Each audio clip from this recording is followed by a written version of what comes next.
Today, it's quick chill point. Wait, can you quick point a chill point? I don't know. I'll try. We'll find out. Quick chill.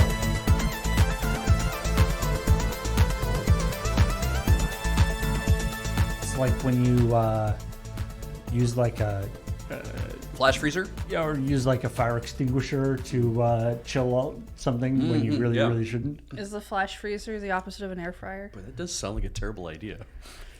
Mm. Yeah, actually, the flash freezer is the opposite of an air fryer. Cool. In that it freezes stuff pretty damn fast because it's incredibly cold, like how they do it. And an air fryer takes a long time to cook things.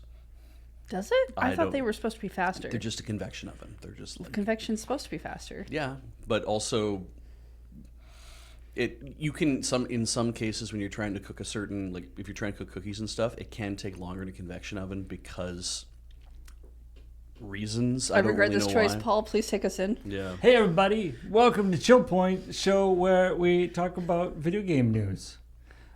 And usually it's on Friday, but today it's on Sunday because, of course, we had the PPR on Friday. And so we've had a little bit more time between the episode Checkpoint and this Chill Point than we usually have. I don't think there have been like a few stories that have come out like this weekend. Yeah, but I think I'm we'll probably gonna we'll like, leave them for next week for us Yeah. to talk about. Let Checkpoint get a chance to look at them, so that we don't, because the whole episode was basically about game announcements. yeah. And it seems kind of unfair to like to take their news before they even get a chance to Yeah. during a week like that too. I mean, I often talk about sometimes like when we go into these special seasons of game announcements, like what used to be E3 or I think we should just still call it E3. The void that was E3. Just June. Yeah. June is Yeah. just E3. But the extant entertainment event. There's the two metaphors that I like to think about is there's the tsunami aspect. Yes. Where, before a tsunami comes in, the water all rushes out. And so the tide gets weirdly low right before. And that happens in the news too, right? Yep. In the like week or two leading up to all these big announcements, the news starts to really dry up because everybody is either prepping for this thing or holding their announcements until after it or Yeah. And all the companies are basically like, don't fuck anything up until after E3. and then of course you get tsunamied with the massive amount of game announcements. The deluge rolls in. But and then the other one that, I mean, I've talked about this before, but E3 there's a very interesting phenomenon in traffic where if there's an accident on a highway, Yep. there'll be the accident and everybody will pile up. There'll be a traffic jam behind the accident. Everybody will pile up. Yeah. Rubbernecking. And also they just can't get past it. Yeah, we're not playing bridge here. Once they clear the accident, people start leaving from the front of this pileup, but people are still coming in the back of the pileup. Yeah, they're still just... So even though the accident is gone, there's nothing blocking the road. There's still this like virtual accident that's still there. Like there's this the echoes of that traffic problem continues to exist on the road. And that's kind of like what E3 is doing. Yeah, public key reveal parties having an awful lot of fun here. That E3 is gaming's natural disaster, Yeah. vis-a-vis the tsunami, and also it's gaming's multi-car pileup. So Yeah. And so like the space that was E3, it turns out that like mid-June is like a pretty good time to announce games. Yeah, it's just, I think everyone's so used to it. And it's like, oh, well, we know we can all do our own thing now. Yeah. And then, the Summer Game Fest website will add all of those events to their website as if they're part of them. Right, yeah. regardless of whether they are or not. I was very unclear as to what it's like. There's Summer Game Fest in the pre-thing. Yeah. But like, they were like, oh, the Sony State of Play. Yeah. Is part of Summer Game They Fest. added the Nintendo Direct to their page too after the announcement of when it was. And it's like, I don't know if you guys get to like they do those all the time. Yeah. It's kind of a weird. Okay, there's two things I want to reference that weirdness, but I also want to say that it's funny to me that despite doing it in June, that they just haven't all decided that we're gonna have like the reveals and the events and like the whatever we're doing, that it just hasn't been like we're doing it all in June and we're all going to Acapulco. Like it's not. There's no sort of like.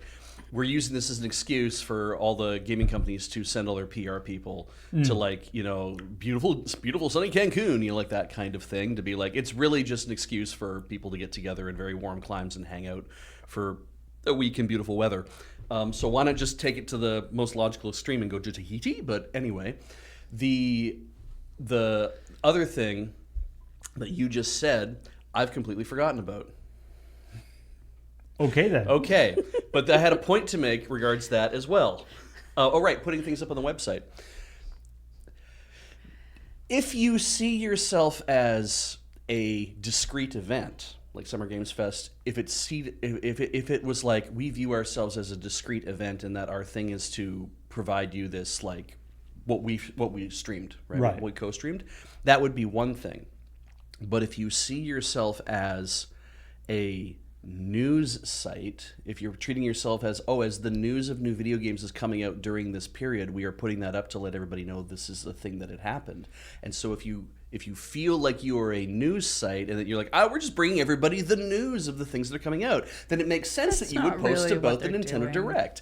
But it isn't, is it? It actually, to the rest of us, feels like it's an event you staged specifically. I will give them some credit. There's the event that we see online, and they do also host a thing in LA that's meant for the news outlets to go to actually play some of those games, which is like one of the big draws of E3, at least for the whole journalism portion, is to be like to get your hands onto stuff. And I think that's the thing. Summer Games Fest, I think, sees itself as the arm of journalism that does nothing but post press releases. It is. We're only celebrating a single game. Yeah, it's game. It's not games. Every year.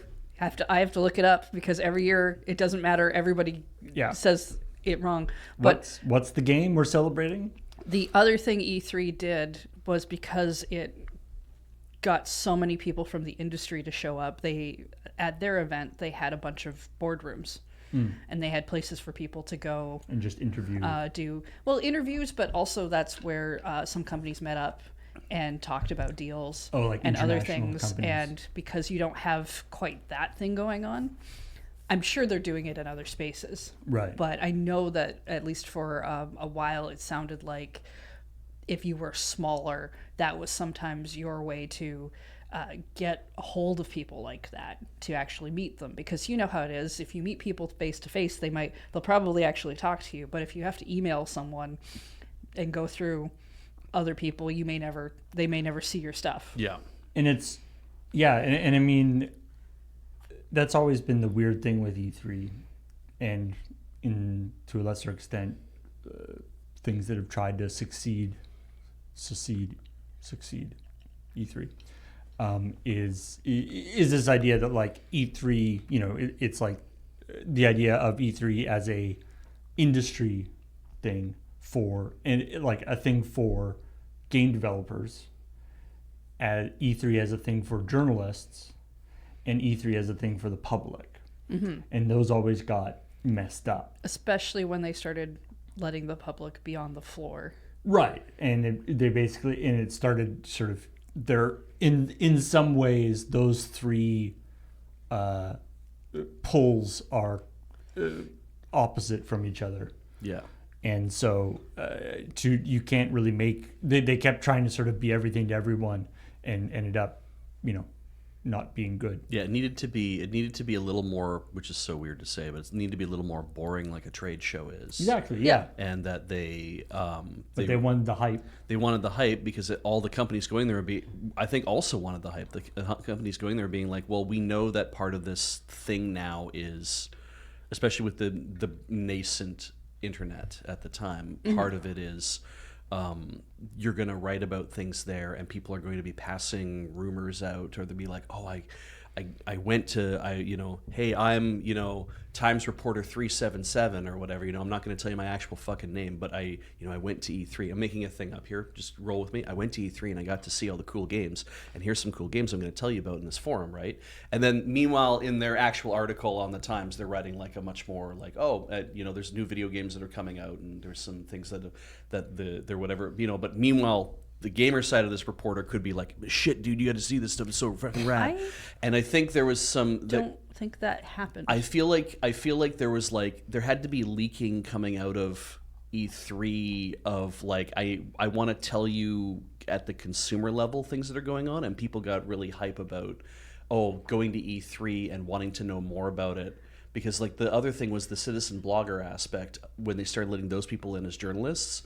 That it was like, once that started happening, the gates were going to open. Well, I mean, yes, I agree. There were people with blogs and stuff who found ways to get in and who wrote stuff. But the way you're talking sounds like, a journalist news outlet had a person who would write an article but then go into forums and write stuff. Well, they're probably, I could see that happening, though, because why wouldn't they? If you're a fan of video games, why wouldn't you be like, I want to talk about this more with people? And also, I was there, so I want to look super cool.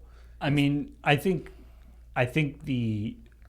certainly in the last, 10 years or so, I don't think any of the main video game journalism outlets, your whatever, Polygon, Kotaku, all those ones, I don't think the distinction between yeah, they're definitely not. I don't think you need to have this is the business article about the thing. No. There are tons of articles on all sorts of enthusiast media. Yeah.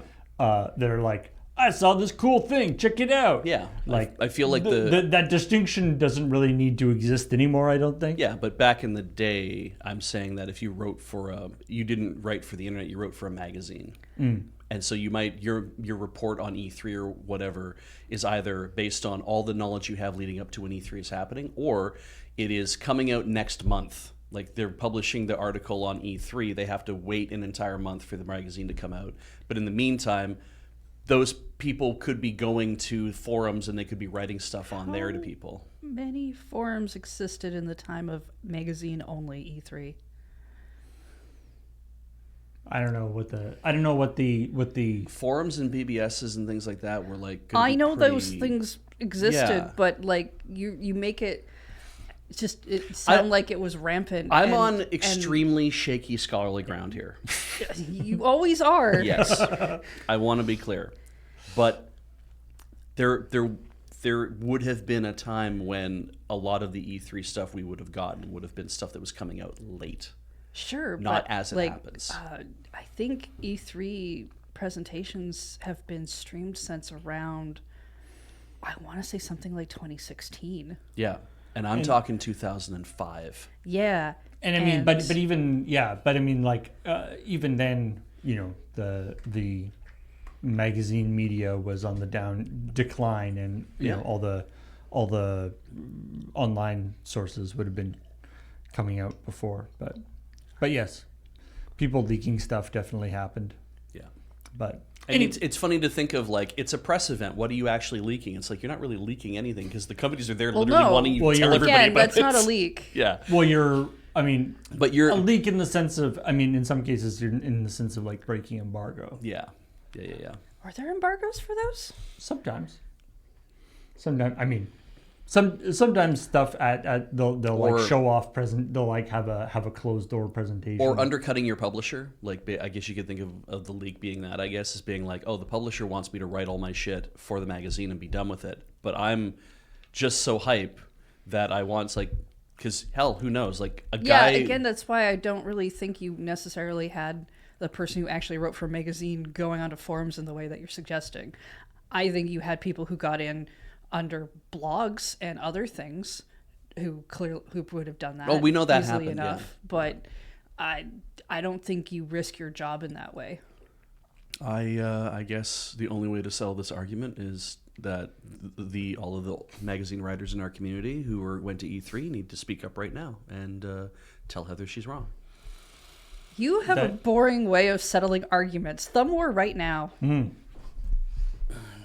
Speaking of thumb war, Nintendo Switch Sports Resort features thumb wrestling as a sport. God, oh, she's good at this. Oh, she's really good at this. Concede.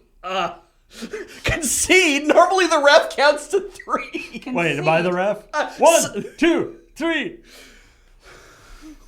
Victory. You win. I could give you a mercy fight if you want. No. But yeah, thumb wrestling is one of the sports in Wii Sports Resort. Yep. Or not Wii Sports. Switch Sports. Nintendo Resort. Switch Switch Sports Sports Resort. Resort. There was a Nintendo Switch sports game though, wasn't there prior to that? This is one for the Switch too. Right, but it wasn't. What was the first one called? I think it was just Switch Sports. And this is It Switch might have been. Sports It might Resort. have been Switch Sports Resort. Kind of like the same, because it just felt like, oh, we called it this again. I don't. Anyway, Yeah, I don't remember because I remember it coming out because they did do like a online test thing, and I managed to get on to that, so I got to try out the bowling and some of the stuff that they did there, and it was fun, but I wasn't gonna play it, so I never picked it up. Yeah, and then yeah. I think they added a couple other sports to it over time. This is like its own new thing. Yeah, it just felt like it had the same name as the last one for some reason, but And now, Yeah, I fine. might have. I think yeah, power cruising yes, as a sport yes, has been in a previous Nintendo sports game. yeah. It was called Wave Race 64. No, but like called power cruising Yeah, in the same kind of thing. But I like that if you look up power cruising, Yeah. the first results are like the Nintendo games. Yeah. And like way down the list, it's like also people who ride Sea-Doos sometimes call it that. But like Oh, really? like that's the real name. That is the Okay. real name for that thing. Because I thought, But it is a not the most popular name. for no, that. because I thought that jet ski. I Yeah. thought that power cruising was like, we can't call it jet ski because that's owned by Kawasaki, and we can't call it Sea-Doo because that's owned by a different company, by like Bombardier or whatever, right? It's like, I mean, usually there's a generic term for a thing that is not the brand name, right? and this is it. And that's the thing is like, we have to call it power cruising because we can't call it jet ski, we can't call it Sea-Doo, we I mean, can't call these they other also things. basically put pilot wings into this game. Yeah, Which is- prop plane. I'm down Which for is that. excellent. Yeah, that's Although- super cool. I always remember like getting Pilot Wing 64, renting that, and that was one where they were just like, this idea of like we're gonna do plane simulation and stuff. Yeah. It's cool, but like the coolest part are all like the not regular planes, No, right? the And so jet like ski or the jetpack and the yeah, so like Pilot Birdman. Wing 64 was like like the gyrocopter, Yeah. jetpack, hang glider. Like there was like one normal plane and then a bunch of just really cool things to Yeah. fly around in. I mean, because like the original Pilot Wings, especially as a thing to show off how like cool Mode 7 was for the Super Nintendo. You had because your things were you had the biplane, like bring that thing and fly it through some stuff and then land it, and that was like, and it was a little difficult. And then there was like the skydiving. Of all things, so they're like, yeah, we'll put skydiving, go through the rings, and then land on the ground, and then they had then you could actually access the jetpack thing. But there's like 4 different events that you go through, and you go through them over and over because you're basically training to you're not training to just learn how to do this. You're training to actually like do like a mission at night to like save people in a wherever, and it's like, this is super odd that this has turned into this, but I loved that it was like, here's a bunch of air sports you can do. And Pilot Wing 64 seemed really cool about that aspect as well. It's like, here's a bunch of neat things you can do with things that fly in the air. And I liked that. I was never going to be a pilot. So. The first one is Nintendo Switch Sports. The new one is Switch Sports Resort. Much like Wii Sports and then Wii Sports Wii Resort. Sports Resort, I yeah. see. Same deal. Okay. Which makes sense if they're going on the same track. Yeah. And apparently it takes place for whatever lore there is in the Wii Sports world. Yeah. Apparently this does take place on the same place, although there's been some arguments or there's been some disappointment that like they remodeled the island. Yeah, Woohoo Island, which They is spelled remodeled Woohoo Island. WUHU. Yes. So it's not the Sims thing. I have seen that joke several places. Yeah. Which is fair. But that is the island where the first Wii Sports Resort takes place. I think it's mentioned in a couple other, like I want to say it's in like the fitness games too. Oh, really? That's kind of cool. I think that's where you run around, isn't it? So in the original Wii Sports, they never tell you the name of the place that you are doing your running around and doing your fitness. No, but like not in sports in like Ring Fit. the Wii Fit. Oh, in Wii Fit. I thought it was in Wii Fit. Oh, that would be cool. I had never saw it show up in That Wii could Fit. be wrong. Yeah, I want to believe. But I know now, you ran around like an island area and there were things to look at, and I thought it was the same. But I mean, the original. I don't Wii, keep up on that The lore. original Wii Sports, I thought, was the one with the running, wasn't it? No, it was Wii Fit. Wii Fit had the running. Yeah. I remember that now. Anyway, I do kind of like the idea of the sort of that all the sports are sort of interconnected and you can fly around and stuff. So, and I mean, I think especially with things like thumb wrestling and stuff, I think it does have a danger to like get into the realm of almost WarioWare stuff where they're just sort of doing weird cool things with the remotes. 1-2 switch. Yeah. But in general, I mean, I'm sure knowing Nintendo and their stuff, I'm sure it'll be entertaining at least. Yeah, I mean that it feels a little bit like the this is a demo of abilities that the controller has for in that respect, but also that's not. Which is why it was cool that Wii Sports was a pack-in for the Wii. Yeah. I mean, these games are usually Grumble.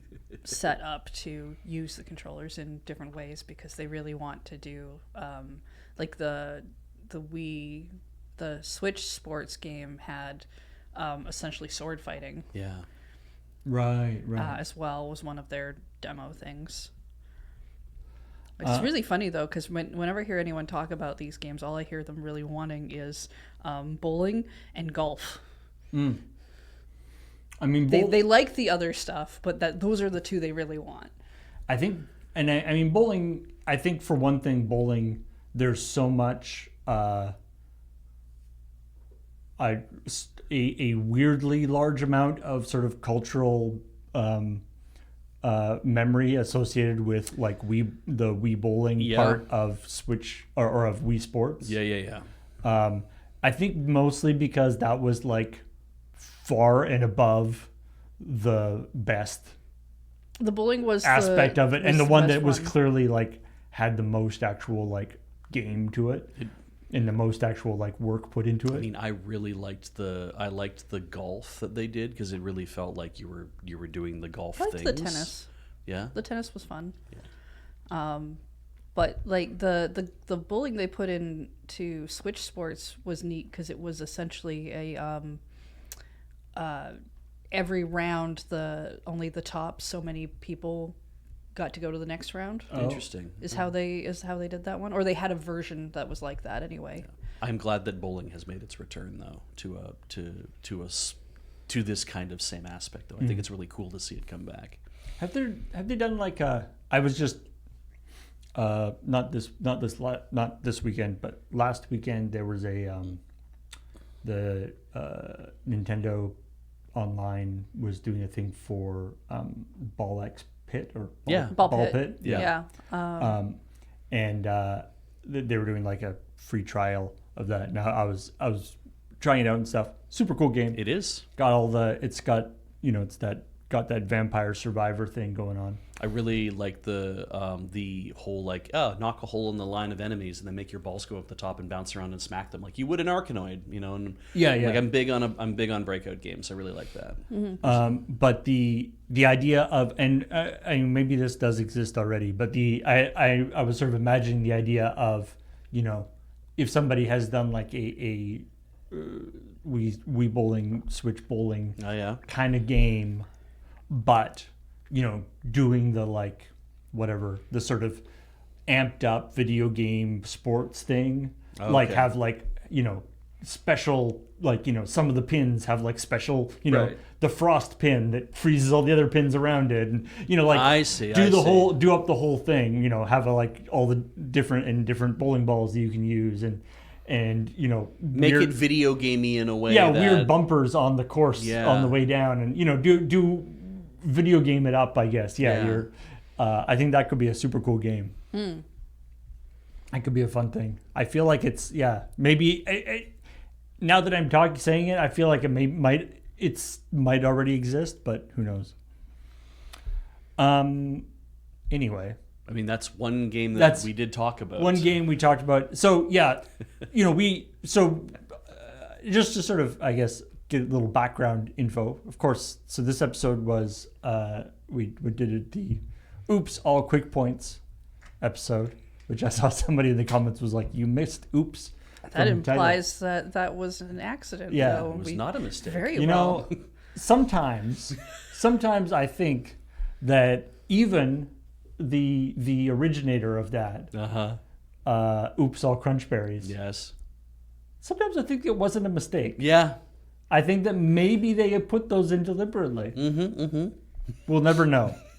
But anyway, but yes, the all quick points, and of course we did that because there were just so many announcements about different things, and while a lot of them don't sort of give their whole give enough for like a big story, you can come up with like a little one-liner or something for a lot of the games. And Yeah. we managed to. Yeah, you know, it was sort of unintentional that like the writers each kind of like took a event and like did a bunch of stuff from it, and like Nelson took the Nelson did mostly state of play stuff. did the state of play stuff, but he Yeah. he like did a bunch of stories for the state of play stuff, and it was great. But then he actually like posted, he's like, I couldn't think of a joke for like all of the games, and we're like, no, Yeah. you don't have to do that. Yeah. Please, Yeah, in fact, no. please don't do that. Beach did most of the Nintendo Direct ones. Yeah. Cameron did every game that you think Cameron would like. I think he did primarily the Xbox. Yeah. Well, because we did say off the top that it was like I had said, I'm covering the Nintendo Direct because my intention was I'm just gonna cover these because it is the only one that I watch from stem to stern, right? And- Other than Summer Games Fest. No, you were co-stream. doing homework during that. Well, and it's also not wanting to, not wanting to step on each other's toes. and in then we terms would of- know, yeah, because right? Graham ended up covering Summer Game Fest. Yeah. Yeah, he sort of jumped around a little bit. And it felt like by doing it that way that we weren't gonna have any collision except for any game that might have been in one thing and then and shown up in another. There wasn't gonna be anything like that in Nintendo Direct as far as I remember. But it felt like we should not actually end up colliding on stories. But if we did, it'd be funny as hell. And if there was something that came out in like all of them, I was gonna push for we all have to write a story about each so that we all do the same story in each of them. So, Gap Filler in the chat said actually kind of surprised all quick points doesn't happen more often given this isn't the first time there's too much news. So to clarify, Checkpoint isn't about covering every speck of news ever. And in fact, We know you're In not fact- saying that, but in fact, generally it doesn't. So, and sometimes we get obviously comments that are like, "Oh, I'm surprised you didn't talk about blank X or piece of Y." news," and Yeah, we're like, yeah. "Yeah, well, I mean, sometimes we didn't see it. Sometimes there wasn't an interest in writing about that thing for the 6th time. Sometimes we found something we thought was more interesting. Whatever." I'm actually more surprised in a thing where we covered 22 different things to see people being like, "Oh, but you didn't cover this game." I'm like, there were a lot of stories, a lot of there's games. a lot of things, dude. yeah, I still keep and like, despite doing this, and like reading a ton of articles, watching Summer Game Fest, watching a bunch of stuff that came out, going through all these and stuff. My YouTube recommended thing is still full of like game trailers that have come out in the last like 3 days of games that I had never heard of. Yeah. There's just a lot of stuff coming out right now. When there are people who are like, why won't you cover this game that I love? There's this game that I love that is coming out on this thing, and why won't you you didn't cover it? And I'm like, I need to ask what show you're watching, because if what you are wanting us to do is to make fun of the things that you love, then I guess we can accept the assignment. There's that. But that's what we're doing here. There's also the, well, I expect you like this thing, so why didn't you cover the thing that you like? Yeah. And like sometimes it's hard to think of a joke. You know, there were 2 Star Trek games and a Final Fantasy game. Yeah, Graham didn't cover all of that. Yep. But should he have to? And so it's okay. I'm sure he'll talk about those things when he gets around to them. Yep. And I do, sometimes I wish, and we do occasionally pull in other people, because like I do like, obviously we are, like Beach was covering the Nintendo Direct and different stuff. Like and I'm sure people who have watched have noticed things about like, whatever. Graham is really into this particular game right now, so there'll be a bunch of PUBG stories, or Destiny stories, or something. And that's not necessarily to say that we like the game, so we're trying to promote the game. Yeah. But we like the game, so we are more informed about and sort of informed about weird idiosyncratic things in the community that are fun to write about. Yeah, because sometimes when you do love something, it can sometimes translate into, I'm aware of this thing that is silly or stupid about something that's happening in our insular community of people. And so that is fair, that it's like, well, maybe you want your thing to be made fun of, because then it actually also illustrates that, these people also understand the joke. And I've seen this week in particular, but also other weeks, people in the comments to the YouTube video will not only say like, oh, how come you didn't cover this? But what I really like is when people are like, oh, you should have covered this because this is fun, like, and actually like put like why it's funny. Like, I mean, that's more helpful. Yeah. And it's like, it's because it's like, oh, I'm surprised you didn't cover this funny story that is in like my community. Like apparently the I saw somebody was talking about was saying that like we didn't cover like the new RuneScape game that's coming up. Yeah. It's just another game that we didn't cover, and he's like, I'm surprised you didn't mention the new RuneScape game being yet another RuneScape game that apparently doesn't take place in RuneScape. Oh, I didn't know that. I didn't know that either. Yeah. And I don't really even know what that means. Yeah, I bet that's funny. I did really like, because I mean, I'm ragging a little bit on the comments that are like, oh, why didn't you do this? Why didn't you do that? But I did enjoy the comments that were like, oh, this game that's coming out, that's the one I was excited about. Yeah. I liked it when people said that, because it was just like, it felt like then we were participating in a conversation. We were all sharing. Yeah. And I think you mentioned it in the after show to like put the game you're interested in the comments. Yeah, I think that was said. But anyway, that was back on Thursday now though, so I'm a little fuzzy on what happened. It could have been a month ago. So anyway, lots of stories and lots of games and stuff. Unlike usual, like usually ChillPoint we sort of go through all the stories and stuff. I don't think we'll do that for this, because most of these there isn't actually any more information. It's just we thought this was funny. If there's any of these that have additional aspects to it that want to talk about, we can talk about them. And if there are any other stories, if there are any other games that you either of you two want to talk about, we can certainly do that. The only thing that occurs to me is that Graham and I were in this room briefly filming something, and that I had set the profile to 4K, and I'm just remembering that now. Did you set that back to 1080p? I did. Thank Christ. I was looking at the screen. I'm like, I feel like we're zoomed in somehow, and that maybe we're just a little tighter. That's okay. But I had said, Graham had asked. He's like, "What are you excited for?" And I mean, Ocarina of Time remake is a thing that I'm like, I really do want to see what they do with it. Maybe it will end up being more than the sum of its parts. I'm more optimistic. Yeah, me too. Because I can be, and I'm happy to. And it doesn't ruin anything if it comes out and it's not as what you wanted it to be. It's like this thing came out. They spent the money on it. They wanted to make it. Whatever. Sorry, just to quickly go that I did see somebody. I don't think it was in our comments, but the comments. Somebody was like, complaining about people complaining about remakes. Being like, the game is still there. Like the old game is still there. People, you can do it. And then somebody replied to that, being like, the game that I was playing on, from like EA, it actually isn't.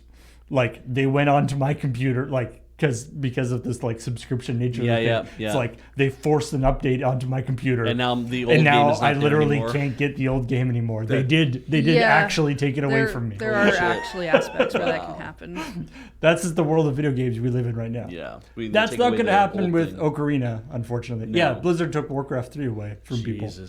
Anyway, but Warcraft 3 was really cool. But the game that I am excited to play that was in the Direct was Orbitals. And we've known about Orbitals for like months now because it was on a previous Direct. Yeah, it was on the previous Direct, which I think... Right, I remember it was looking really cool. If it was the partner Direct, it would have been earlier in this year. I think it was an Indie Direct. Yeah, so that was probably announced earlier in the year. And I think that even is that's like more exciting to me, the idea that that made it to Indie World, because it kind of... looking at what it looks like and what the thing they're going for. So if you haven't seen what Orbitals is, it's a very much an It Takes Two style game where you need two people to play it. It's not by the same team though. It is not. That's why it's exciting. But you are traversing areas in outer space.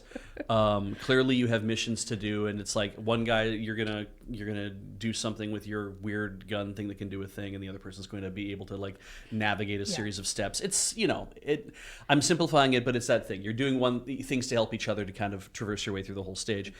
But it's all done in that 70s, 80s anime style, that everyone looks a little bit like kids, and they all have like big round heads and big round curls and stuff like that, and they all have 80s film grain to them, which makes it look looks really cool. Gorgeous. Like, it's so strange to think that I put a thing on there to degrade the look. It's like, and it was an enhancement. Like, that was the point of it. Like, it feels really nice.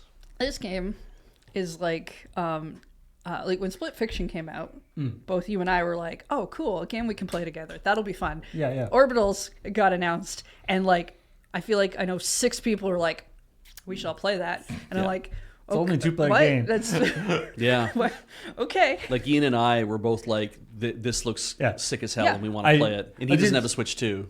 I mean, I was going to say, like, I know, I did feel like, that like 70s, 80s anime aesthetic is very much laser targeted at, I mean, Ian in particular, but also you as well. Yeah. I'm not particularly nostalgic for that era or that wanting to watch anime like that anymore, but it is interesting to me when I run across it in modern day, because there's like there's a show we're watching called Go For It Nakamoto-kun, which is very much 90s style. Like, everything about it feels very much like you would the character styling and everything else, and the color schemes and stuff all feel very much 90s style.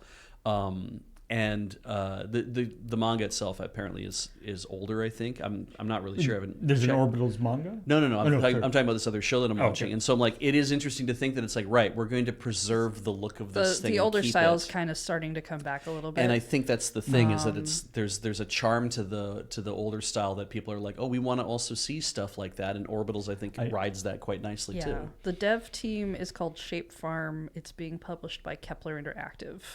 It looks like it's currently a Switch 2 exclusive. It was a partnership. Okay. I mean, I really dig that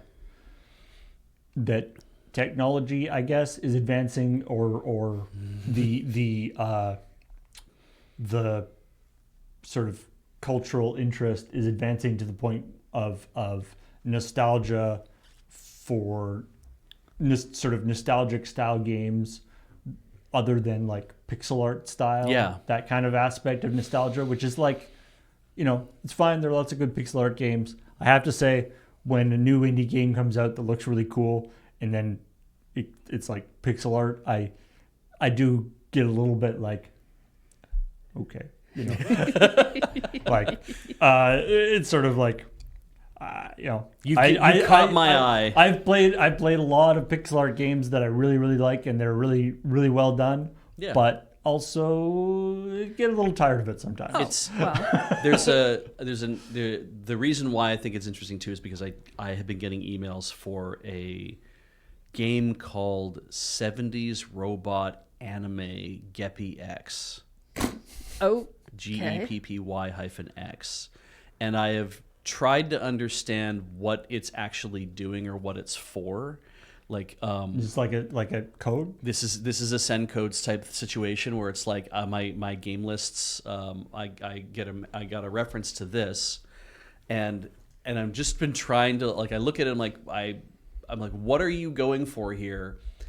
But I think I understand it better now because it is supposed to be like, oh, like a 70s robot anime, you are playing this game, and I'm like, but is it meta? Is it that you're actually playing the thing that was supposed to have existed but now it's real, but it was all fiction beforehand? Or like what are they going games for that are with like this? that. Yeah, and looking at it, it's a horizontally scrolling shooting video game. So it's a remaster of a game from 1999. Right. And then, so on top of that too, and just trying to figure out, Wait. like I'm trying to get a sense of what is this supposed to be, So it was evoking 70s nostalgia, but in the year 1999. which makes sense. It's 20 years previous. Yeah.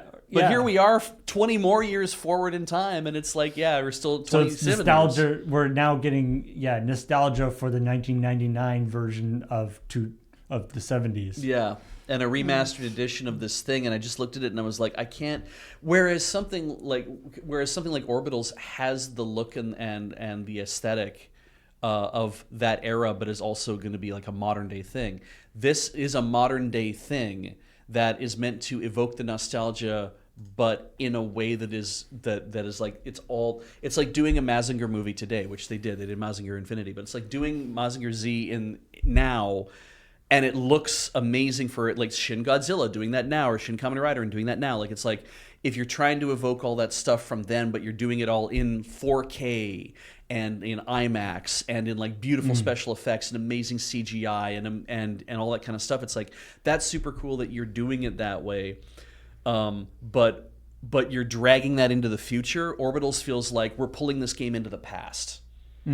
And it's that's what I like about it, is that it's like we decided to actually make the aesthetic of it move backwards in time, even though the gameplay of it is going to be as of today. Yeah. That's what's charming I to think me. you can play the 2-player on one console.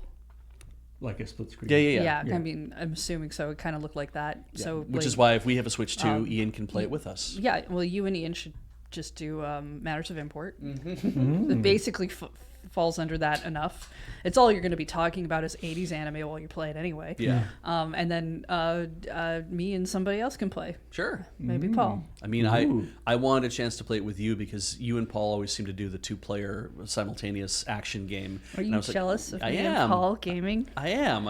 We don't play. You and I don't play enough video games together, so Oh. we haven't started River City Girl. We haven't started River City Girls 2 back up again. Oh, that's true. Yeah, we did play it for a bit, and then Yeah, we we did. put it down for a while. Things got busy. There Yeah. were so many games. And I'm playing Blueprints, and I'm just about done. I'm just about done. Holy shit, folks! I'm just so close. I mean, you're going to be Are done you? one way or another. I think either the game's going to be done or you're going to be done. I'm learning. So also, I told Heather the other day. I saw a clip because I'd watched a video about Tonda Ross. He was doing an interview with the BBC, and that meant that Blueprint stuff was now going to start showing up on my feed. And I got a thing of somebody on the red carpet at Summer Games Fest stopping Elijah Wood and saying, "Hey, Elijah, what are you playing right now?" He's like, "Dude, I am totally hooked on Blueprints."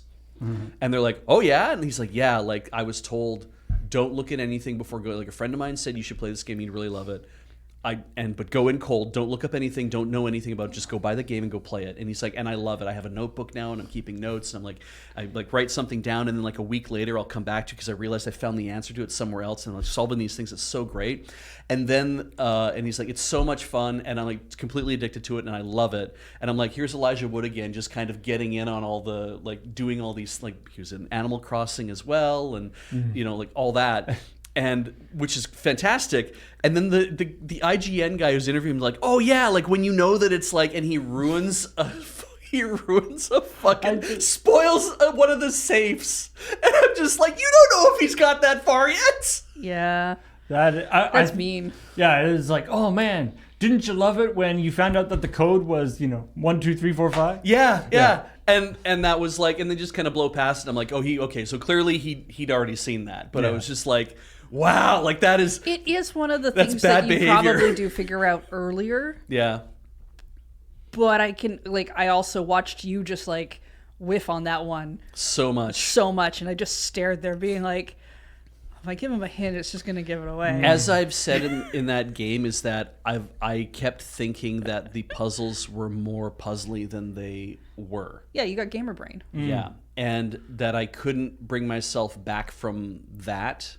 There's so many of the safes where until I actually like realized he's not trying to fool you. Like Tonda Ross was not trying to fool anybody with the puzzles. He's like, the tools you have are right here, and I'm not trying to make it a thing where you have to have a whole bunch of knowledge or try a whole bunch of like whatever. It's like start with what you think the simplest solution could possibly be. Yeah. And then work from there. And when I started doing that, I started getting puzzles faster. There were the drawing room one I eventually had to look up because I was like, I wasn't still in that headspace of what's the simplest solution in that game. I don't think you've played Blueprints. I played a good chunk of it. Yeah. There's a variety of different styles of puzzles in that game, and there are some that just don't work for me personally because I can't do.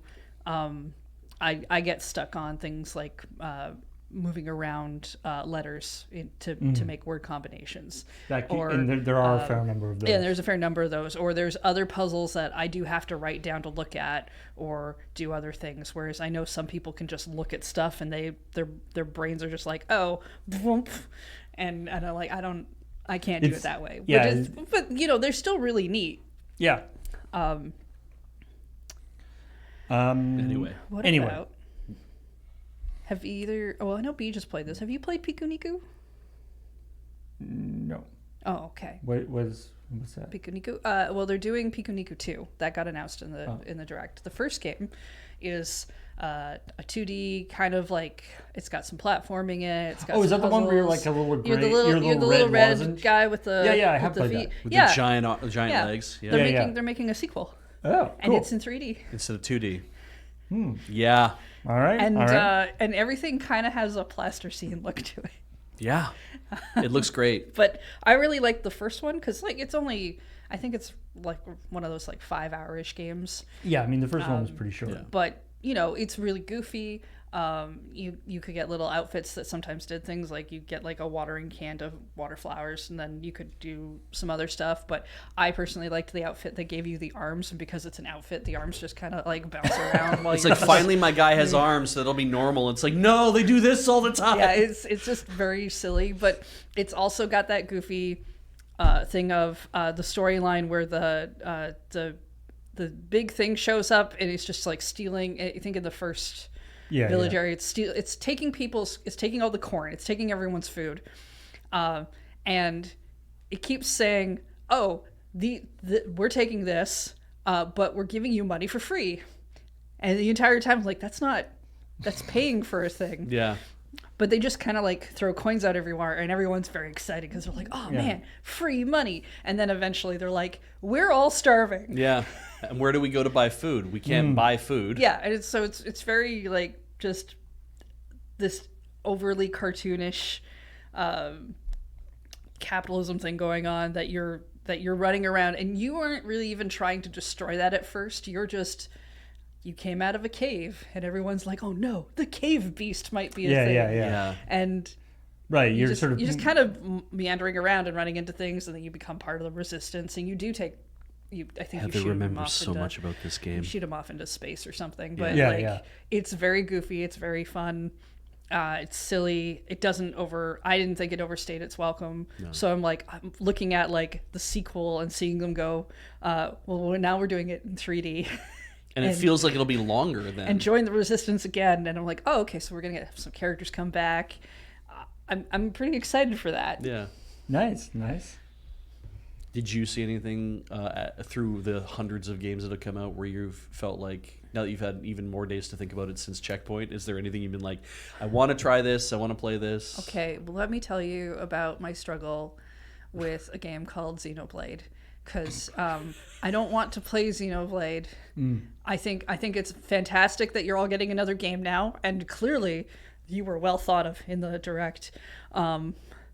But I watched a video where somebody went over some of the story points of the game, and now I'm like, maybe I should play this game. Except I don't think I want to, but I think I do. It's surprising. I mean, I don't know that much about Xenoblade, but I'll say that usually Yeah.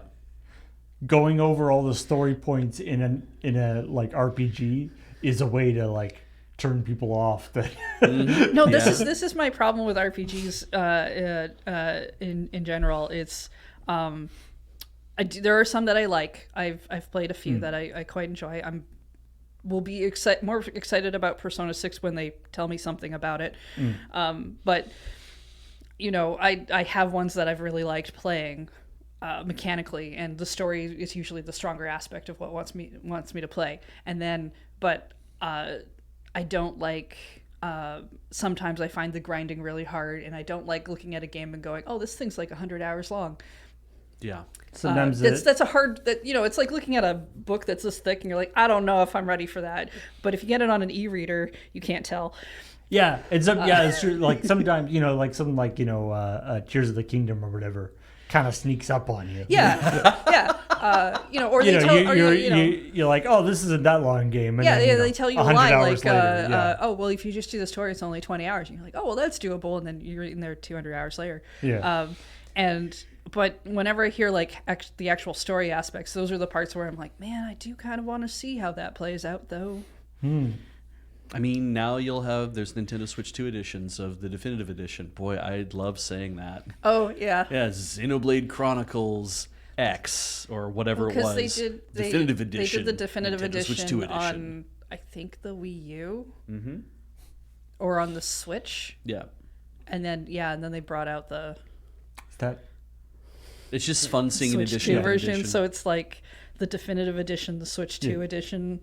It's the final of the video game world. Yeah. But I mean, I also now I feel, I mean, I was already compelled for Pokemon Pocopia. I haven't picked it up yet because I've been in the middle of other stuff. But now they're doing what looks like really fun DLC on top of that. Definitely seen some. Yeah, the Pokemon Pocopia stuff looks pretty neat. I mean, I guess you can start with. I guess you could just start with the first Xenoblade game and just see how it goes. Because maybe you'll like it, maybe you won't. But Yeah, it's not like when a franchise of games exists, you're not obligated to buy all of them if you want to try them. Absolutely. That's silly. Yeah, but they're not selling a collection of this either, Yeah. right? It's like I could also just go and look at all the RPGs that I have bought that I've never played, because I also have that problem. yeah. Now, I mean, I do feel like the Xenoblade games, again, not having played them, I get the impression that they may fall under that, like, these are amazing games. And then you go like, oh, cool. I should get that. And they're like, well, the first one doesn't quite, but like, you got to play it to get the story, but like, there's some problems with it, but it really kicks off in like the third game. Like one go to the second game and they fixed all those problems. Oh, that's like, great. Yeah, but they introduced some new ones. Oh God, we all have series that we love that you're like, I have some caveats for. Yeah, I mean, there's a lot, especially really long games. I feel like tend to have that. Yeah. The first 20 to 30 hours is, if you're lucky, fine. It's like okay, I know Persona a little bit better. A lot of Persona games start off really slow It's true. before you can do anything. In fact, especially if you're like, well, this is a game where I'm supposed to be able to hang out with everyone and do everything. When you start the game, you'll be like, great, it's evening. I'm going to go out. And the game will be like, no, you should go to bed. Yeah. But I want to go out. No, you got to go to bed. I mean, I enjoyed Persona Okay. 5. I would argue that it is like just generally a pretty slow game. Like even in the like when things start kicking off in terms of the story, it's not like Oh, it's not like super Action-packed. fast. It's Yeah. just it's more interesting at that Oh, yeah, point, yeah. right? Like you have an idea of what's going on. You have mysteries and things you want to see through. Whereas at the beginning, because it's got a like groundwork, you're just like, I don't care about any of these bozos. the only thing I learned by the end of Persona 5 is that I have no idea how the Japanese school system works. Oh yeah. I'm like, why are we on holiday again? Oh, What's happening today? there's a lot of holidays that Why we are we don't not going to have that school they anymore? have. Now we're going to I- school I twice a really- day. Yeah. What's I really- happening? I don't really loved understand. that they make you go to your first day of school by having to navigate the train system. Yeah, yeah. And then because and you and you get lost. inevitably get lost. I Yeah. mean, you should. It's your first day. And I remember playing and being like, they're not going to make me do this every time, are they? And they didn't. I was like, okay, cool. That was a fun experience. But then- I'm glad we never have to do it again. well, but then of course you end up having to go to that station all the time in the course of the actual game. Oh, sure. But you don't have to get anywhere with it, Yeah, right? yeah. Like, I mean, that's, they want you to have that experience of you live in a new place, you got to go to a new whatever. Yes, we want you to feel completely overwhelmed by your choices. Yeah, You're yeah. late, nothing's going to work properly. And it's like, after that, you should definitely know how to get there, so we're not going to make you do this anymore. I'm like, you built an entire sequence of events to only be played once in the game. yeah. And then you said, and that's it. You only have to do that the one time. It's like, that's actually a lot of effort to decide we're going to design this entire like, thing that you don't have to think do about it. anymore. the level is still there, and Yeah, you go okay. through it all the Yeah, time. like it's not like you can't do it. Like think about it, right? Like Final Fantasy VII Revelation. Yeah. I had to think which word they chose. third one? Yeah.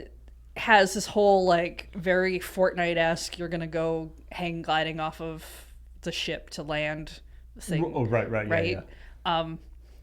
And I'm sure that's going to be really fun the first few times, unless you want to get places. Like, it's okay for games to say, you know what, we can skip this. Yeah. That's Yeah, why yeah. we have like cool cutscenes that happen every time you do actions, but they let you skip them sometimes because Yeah. while it's fun to watch the two characters whirl around and brofist in Tokyo Mirage sessions, sometimes you have things you want to do. Mm-hmm. Yeah.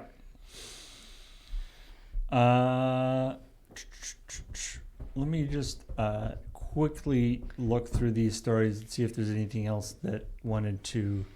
So Heather's big Mention. takeaway is she wants to play Xenoblade. My takeaway is I still have a problem with RPGs in which I want to play all of them but never will. I just want an answer to the question was, what did you watch in the thing that you're like, oh, that's something that I think I'd like to play? And I found mine, which was right. I knew about Ocarina of well, Time, I but I know mean, Orbitals is the thing I want to play. Fire Emblem looks fun. Great. I'm excited for Fortune's that. Weave. All right. Like I'm. It looks kind of like they're doing the Three Houses thing in between the fights where you have not school time but downtime To like increase and do different your things. I don't know how far they're going to go into that, but they said that there's 4 characters that you follow their stories along with. So I'm also assuming that we pick different paths. cool. Splatoon Raiders, That seems neat. no, Yeah. 1-player Splatoon. As much as I like 2-player game Orbitals, I don't really like playing 4-player Splatoon. It's not my jam, but I like the world of Splatoon. Yeah. So I'm curious. I'm and the 1-player stuff they put in Splatoon I've enjoyed. So I think I'll like the 1-player game they have. Yeah. Paul, do you have a game like this? I'm begging you. What? What's wrong with what I'm saying?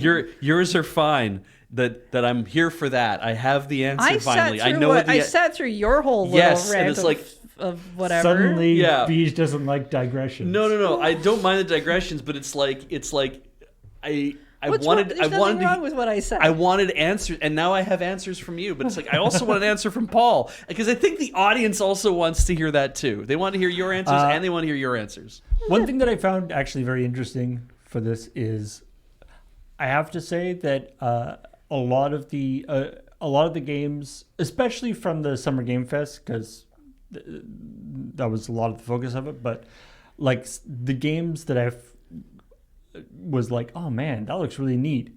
There was a lot of PlayStation ones. Like a lot of them are PlayStation. Like for instance, so I mentioned that like the new God of War. I was like, that looks pretty dope. Yeah, already. I'm really curious. That about looks that pretty one. dope. And I haven't played the two the Dad of War ones, the two new ones. Just from a brief the brief stuff that they showed of in terms of gameplay of the new God of War one, it looks a little bit more like the older God of War games, just in terms of, you know, all the sort of aerial juggling people. Like it's the totally like redonkulous combos and all this kind of stuff. Alrighty. Which seems like fun. I don't know how a gelatinous cube that has a voice is going to interact with it. I mean, that part made me more excited. It seems like fun. You know, I mean, running around hell for one. Yeah. Sounds like fun. Yeah. I mean, you know, Nothing new, but yeah. I'm always in for a character that you think is dead or off in a corner or wherever, not doing anything, gets to go do a thing. Yeah. I do love the comments in all the comments under the YouTube video of the trailer. Right. For the convo was people. It's like, Kratos, son, your mother is at peace now. Yeah. Meanwhile, I mean, different people find different things relaxing. You know, that might be stressful for some. She might really enjoy that holiday. Being dead is a holiday. Have you tried it? No, I haven't. I hear it's really relaxing. Probably a good, probably enjoyable. Oh yeah, there's the new Spyro game. yeah, That's actually pretty exciting. that looks cool. Is that Switch gonna come out on Switch? I don't or is think that it a is, no. PlayStation? That's, it's I think PlayStation? that they showed that at State of Play. Yeah. And they did not show it in the direct. And I think if they showed it at State of Play, they would have showed it at the direct. It was coming to Switch too. But yeah. Yeah. To be honest, like I haven't been super into like the Spyro series previously, but it did look very cool.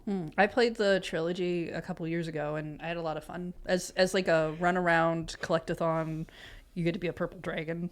And It's pretty fun.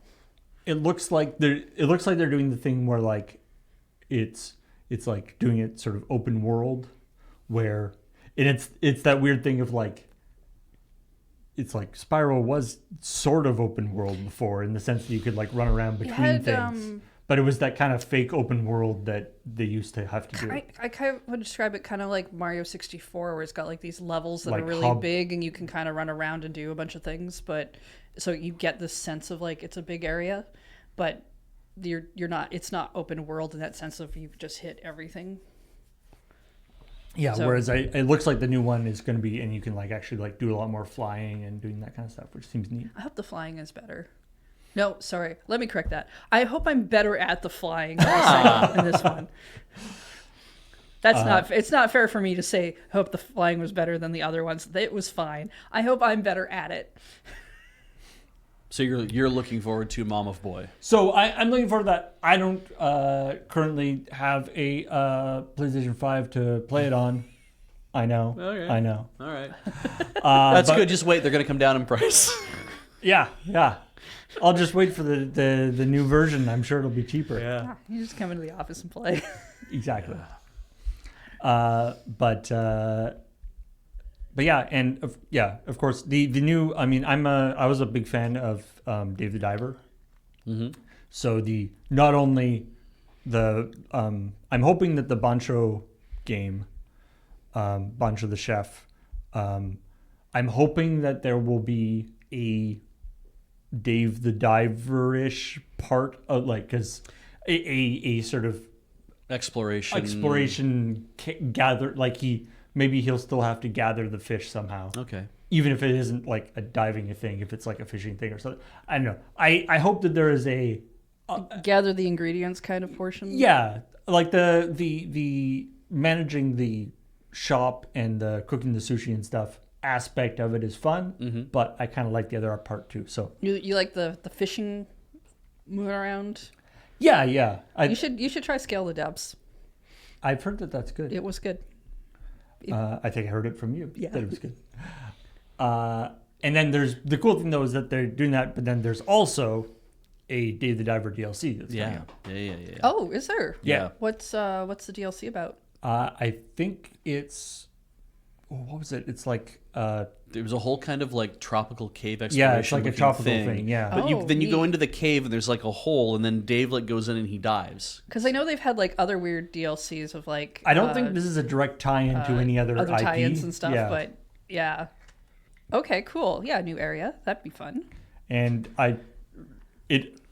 thankfully it appears that this is not going to be stupid time limited. They've learned their lesson on that. I hope. I mean, when you do IP tie-ins, sometimes your license is limited because the Godzilla one was it was free, but it was time limited. Yeah. Oh, okay. Now the Yakuza one was time limited and not free, which Oh. pissed people off. Okay.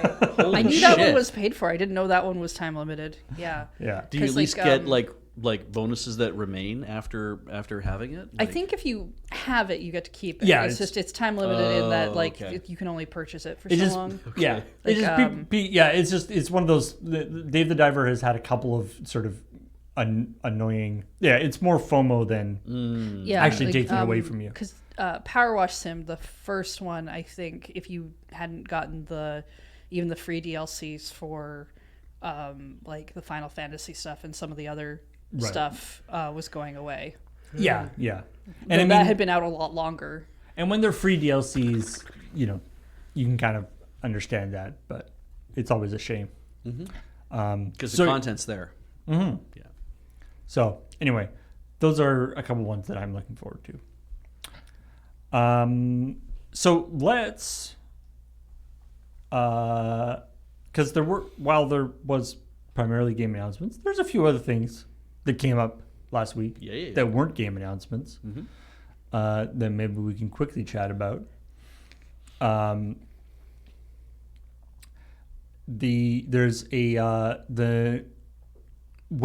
There's been a lot of stuff about the new Forza game, Yep.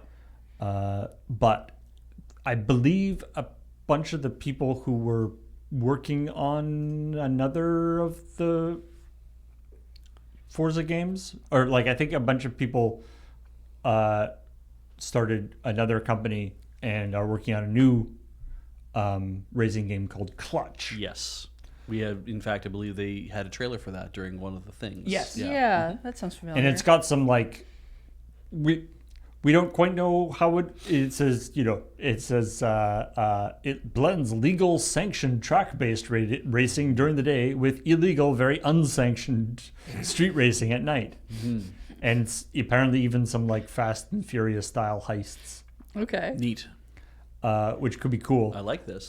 This particular article that I saw on Jalopnik was also talking about the extremely customizable aspect of not only can you customize your car in terms of colors and the outside of the car, but you can also customize the inside of your car, including what kinds of cup holders you have on the inside of your car. Okay. Older cars will sport visual wear and tear, interior trim that's like dusty or warped and stuff. That console's just making a weird face. It is, isn't it? Being served a beverage. Wait, damn Yeah. it! I didn't. No. I didn't check the. Socket? I didn't check that whether the NDI connection was working. Oh, before. I see. Anyway, this is the link I'm looking to. I like that idea though of it's customizable to the where it's like, hey, did you want to put some dust on the dash so that you're not always driving a completely like beautiful, pristine vehicle? It's like, no, you should be driving a car like the one you have parked outside your house. For even more realism. Uh-huh. You can place piles of receipts and parking tickets on the dash. Oh, I like that. I think that's funny as heck. Yeah. Okay, if you're going to go that far, then what I would do is I would be like, you can also make your car a garbage hellhole. Yeah. No, I want that. I don't want to do it. I think that should exist. Just a slider that's like, how much garbage do you want in your car? I want to be like doing a Fast and the Furious style heist. Yeah. And I'm the wheelman. Yep. And we come up to the place. They break out. The alarms are going and everything. They open the door to get in, and like a bunch of stuff falls out. Yeah. Just McDonald's cups and shit everywhere. Yeah. Like falls out of the door. Yeah. Random stuff in the back seat because your friends have left all their trash. Yeah. Oh, I like this idea. Maricat mentions they should add bird shit. Just like, you can just. Do you want to add like your car needs a wash? There's like mud on it or dust or pollen and just like bird crap everywhere. And it's like, yeah, that would be good too. I got our car. I don't know how this happened, but it was because we park under our building, and so there's no birds there. But in the few times that it does get parked outside in the warm open air, a bird shit down both of our wing mirrors. That's some good aim. Yeah. No, okay. Now I said a bird did that. Two Two separate birds did it. Two synchronized At the birds same time. At the same time. Yeah, because it happened on the same day, and that's the thing that gets me is I'm like a bird was going overhead or whatever, and one of them shit down one mirror and one of them shit down the other mirror, and birds don't have bladder control, In tandem. no, as far as I understand it was pretty bad. Yeah, Had you invited Ian over to your house that day? she's brought the murder with him. Yeah. No, this parked outside here. Corey was telling me that the crow Ian was mad at his crows. He was yelling at them. Oh no! What happened? They were eating the fruit outside that is on the street, and he wanted to eat the fruit. Wait, Ian is stealing. I fruit thought from he was birds. feeding the birds. Now he's stealing food from the birds. Now he's stealing food from the birds. Hey. Oh, I see. I get the impression that maybe he talked about this during the 24 hours. Yeah. Well, Corey and I talked about it after he had gone. Pazzi, this is the second of my shirts that are like this. Yeah. Beach went shopping. I went shopping. I bought 4 new shirts from Okinawa. This is the first of the new ones. Mm-hmm. Nice. It's good blue. I like it. Yeah. The other one is green. I'm glad they all fit. I mean, I'm glad they all made it, and I'm glad they all fit. So, this next story. This is an interesting story, and it's also nice in the sense that it's sort of been resolved. So, Okay, good. I like that. All right. So, is anybody familiar with a program called Wallpaper Engine? Nope. So it's a program you can download. Like it is on Steam, but it isn't a game. It's effectively like a wallpaper, like a Oh, okay. desktop you picture. can buy just software on Steam. Yeah. Like that, yeah, sure. It's effectively a background thing for your like puts cool background pictures. Puts wallpaper on your desktop. But not just pictures. You can also get like and there's like animated things and cool even videos. And But stuff. it basically just downloads wallpapers from the internet and puts them. Yeah, on and the it computer. has a whole interface for it and Yeah, stuff. okay. Because the built-in wallpaper capabilities in Windows are not amazing. Yeah, you can put game videos and do all sorts of cool stuff. Anyway, people got a bad surprise this last week because if they had dynamic wallpapers that were connected, they suddenly started getting like a GoDaddy like a 404. like it was like a GoDaddy parking page instead of the place where it was supposed to go. Oh. Yeah, a GoDaddy park domain page. And people were like, oh no, what happened? Did his wallpaper engine like go out of business? Yeah, Did yeah. Or did like somebody just stupidly forget to like redo their domain name or something? Yeah, but you can do automatically, like. Yeah. So this has now been resolved, and they posted a whole explanation as to what happened on their Steam page. Okay. And it was basically they fully admit it was a dumb thing that they did, but then also it was a confluence of a bunch of other very unfortunate events that happened. Okay. What occurred? So it is not so it's obvious, like it's made by a very small team. Sure. I think there's like 2 of them. So basically what it is to do with how this was particular for YouTube, to do with interacting with YouTube's API.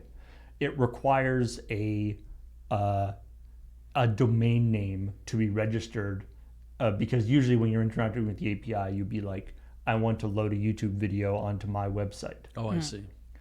And so you have to register your domain name with the YouTube API to do that. Okay. Yeah, Right. yeah. I'm with Okay. you. Now they're not operating a website, but they were still trying to pull down YouTube things for use in the thing. So they put in a dummy domain name, or they put in a fake domain name, or wpx.app, which was just a domain name they made up.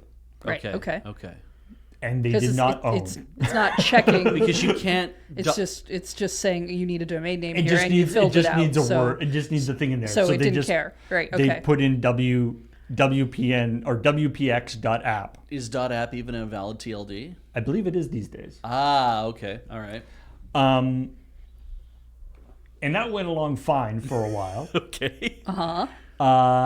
But then, I guess like either that there was a mistake or something happened with their redirection system changed in the back end with their, I forget the whole, we can go into the whole details, but anyway, something happened that made it so that instead of showing the YouTube video, it was like, I have to show an error page, so I'll load up the website that you guys have specified as your domain name. Okay.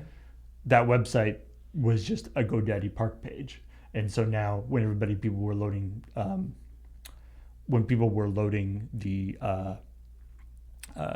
wallpapers, instead of the wallpaper, they would get a GoDaddy Park page, which obviously was really bad. So the problem wasn't that they let the domain lapse accidentally. They never owned the domain because they never thought it would actually come to play. Right. This other interaction was happening. But this redirection accidentally happened. Oh my God. Now, and part of the reason why they had sort of let this go for so long is they're in the process of rolling out like a new version of the program. Okay. Or they're like in testing of a new version of the program that does this in a totally different way. So they're like, it doesn't matter. We don't really need that. We don't need to fix this because it'll be okay. fixed automatically when the new thing comes out. Sure. Of course, but he's saying, so of course everything happens at the worst possible time, because he was also he says we did not publish the beta before because we don't see a risk in the current live release. Now, I had been planning I had a long planned vacation coming up, and we were like, let's not put out this beta release And then go on vacation. that fixes this problem as well as a bunch of other stuff. Yeah. And then immediately go on vacation. That would not be a good idea because who knows what Yeah, other that's bugs when this beta things thing. will break. And So yeah, we'll do the cautious thing and leave the current version while I go on vacation. Yep. So of course this happens while he's on vacation. Right. And then the other guy, he says the other guy working on the app, Chris, is of course available, but of all the days to have this issue, it was the day that his dog was getting surgery. And since he was super stressed about that, he turned his phone off completely. well, yeah, that's absolutely reasonable. And then went to bed. And because he was abroad and at a different time zone, he had no way to reach this other guy to tell him to do stuff. And because he was abroad, he couldn't log into his Steam thing to push this new update. Right. Because it kept sending the authentication codes to the wrong phone. Right. This Okay. guy. Just something we have experienced. Yeah. So Loving this. basically, a comedy of errors. Yeah. Is the Once dog they okay? actually were able to coordinate this Do thing, they say the surgery went well? Because chat's gonna. They will I'm, concentrate this on that for a this little while. this post does not say anything about that. Oh, so Okay, the dog's well, fine. If there's nothing bad said about it, it's absolutely fine. Yeah. I wouldn't be surprised if somebody in the comments asked about it. But anyway, so they got it sorted out. They pushed the beta version up, all this stuff. He's saying it's super embarrassing. It should not have happened. I'm really sorry for any confusion this may have caused. I just want to emphasize that the underlying bad code that caused this is completely gone now. The risk before this issue appeared was really minimal because the domain name was mainly used to send a fake domain name to YouTube. But again, if you see the GoDaddy page, simply restart Wallpaper Engine via the Steam instead of opening it from the train menu, and that will automatically push the Steam will do an automatic update on it. All right. So anyway, this is all's well that ends well, but it shows how these sort of things, you can have this sort of cascading failure of things, and especially on a small team, and then you go on vacation or whatever, out of touch. Yep. Something happens and you don't even know it's a problem, and then it's like you always hear about, like, somebody does like a tweet and then goes on a plane. Yeah, exactly. And it's like, well, done with that. All right. We have confirmation from Account Made for Ants that the dog is okay. And then when they get off the plane later, they realize they've been fired. Yeah, it's And like my phone has 500 new posts in it. I am just the one thing about this entire story that I still am just a little curious about. I didn't know Steam sold apps. Yeah. Software. Yes. Yeah, they've sold software. I think they sort of started doing that. I mean, they've sold software for a long time. They but also sell music and sometimes movies. Do they sell books yet? Well, you can get Bible, the video game, which is basically just a book. No, that's despite the fact that it has the word book in its name, it's still also the video game. Yeah, but it's basically a book. I know there's software you can get that's basically like a digital pet for your desktop that just hangs out, kind of. I think it's one of those things where, like, they initially only sold games, and then they were like, well, Oh, they stopped selling movies. Okay, It's a software distribution platform. Like, it literally is. Like, it's not like, oh, this was never designed to do this. It's like, no, of course it digital can do art it. books. Yeah, like I say music, but like most of the music I know that they sell is generally like the album associated with a game. Yeah. and I think that's part of, like, I feel like it was originally like, we were only selling video games, and then someone's like, well, what about, like, things that make video, like what about original RPG? soundtrack. What about RPG Maker? They're like, okay, well, that's basically a video game. We'll put By that the in as way, well. I'm pretty sure I think I saw a thing about RPG Maker forums getting shut down. Oh no, because of wait, no. I think they're. I don't know why actually. I just saw a thing that said that it was getting shut down, and it was a big deal because there's a lot of tutorials and things.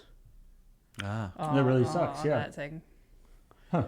Is it related to? Because I know everyone was mad they lost their category. I don't the think it's Steam related tag. to Steam losing their category. That would be weird. Yeah. But it could just be the people who make it don't care anymore,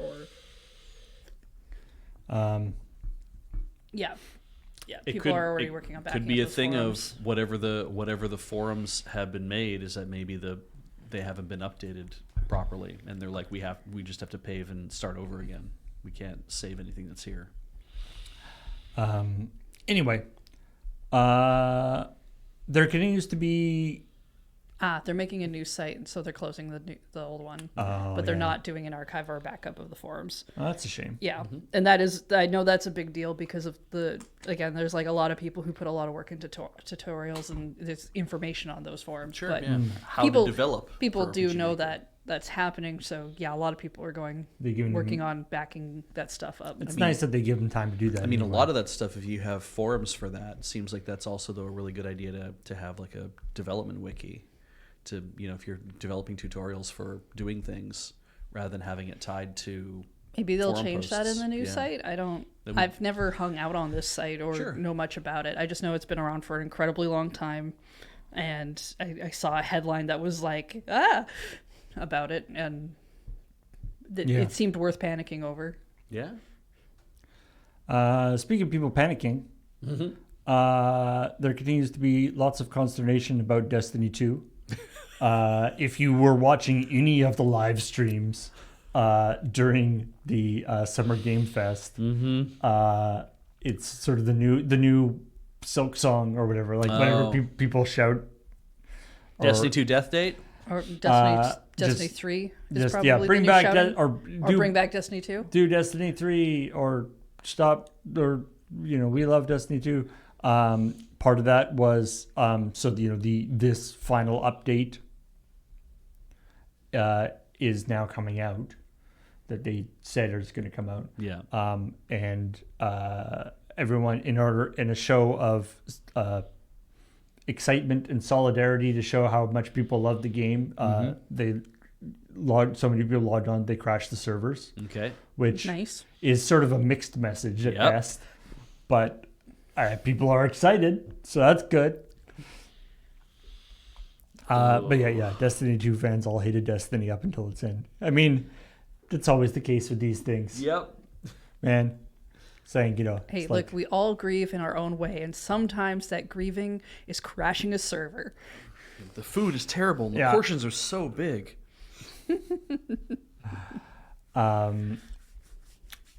let's see. Hotel Barcelona is not just a hotel in Barcelona. Oh, It is okay. also a game by Swery65. A game that has had somewhat mixed reviews. Oh, yeah? And what I mean by that is literally in Steam, its reviews were listed as mixed, which is not good. That's, Yeah. That's not that surprising for a sweary game. it's not. But apparently a lot of it was like the actual like practical gameplay stuff that just like it was broken. Again, it's not that unusual for what I've heard of from a sweary game. Anyway, they pushed out a update a little while ago called Under New Management. Okay, fun which update name. added some new content and also significantly altered the gameplay. They improved some of the aspects of it, made things smoother and stuff. And so Swery just posted a thing on X, Twitter, saying Hotel Barcelona has finally escaped mixed and is now mostly positive. All right. Yay! We're mostly positive. We're mostly positive. Yeah. Since Under New Management in March, every player review and bit of support helped us get here. The curse of mixed is broken. Thank you. I mean, I'll admit, if I go and look at a game, like if I'm looking at games for like, send codes, or Sure. if I'm looking at a game to buy or whatever, and I see it's got, mixed,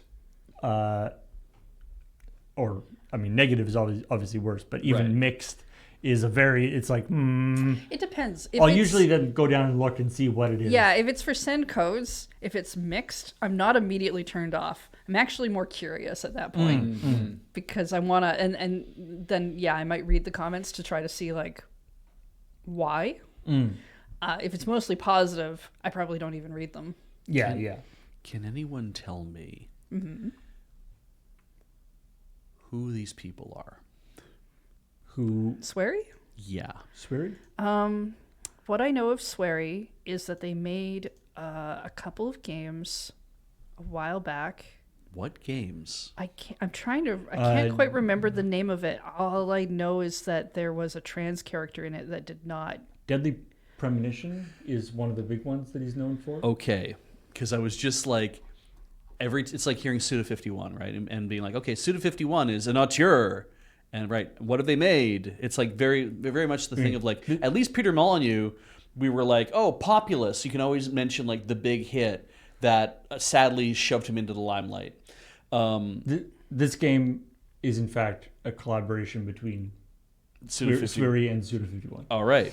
But it's that thing of when I hear the thing, I'm like, what was the game that everyone played that everyone was like, wow, okay, this person matters, like they're now we all know them by their nickname, and now we all talk about how hype their fit is, and now we give a shit about what the latest whatever. And it's like, what made this person celebrity status, and for people to give a shit about them in the first place, right? That's the thing that I always wonder, because like Flower, Sun, and Rain is a game by one of those two people that I just mentioned, either Swear 65 or Suda 51. But it's like, I know that Flower, Sun, and Rain is like a game that nobody gave a shit about when it first came out on the DS. I could have bought it for $5 at the local EB Games. It was on the used shelf. It was $5. I'm like, this is a weird looking thing. I don't know what this is, but it's funny that it's this cheap. And part of me was like, you should pick it up. You should just try to play it and see what it's like. And I know that now that game is ridiculously expensive because it finally got out to people. It's like, yeah, this was a game made by so-and-so, and it was a thing. And then everyone got really, really into the idea of that, oh, well, we all need to really pay attention to the games these people are making. But they always seem to be mixed reviews. Yeah, so I think it's Deadly Premonitions 2 that I heard bad things about in like weird ways. But yeah, he makes really weird games, which is why his reviews typically end up being mixed. Okay. Yeah.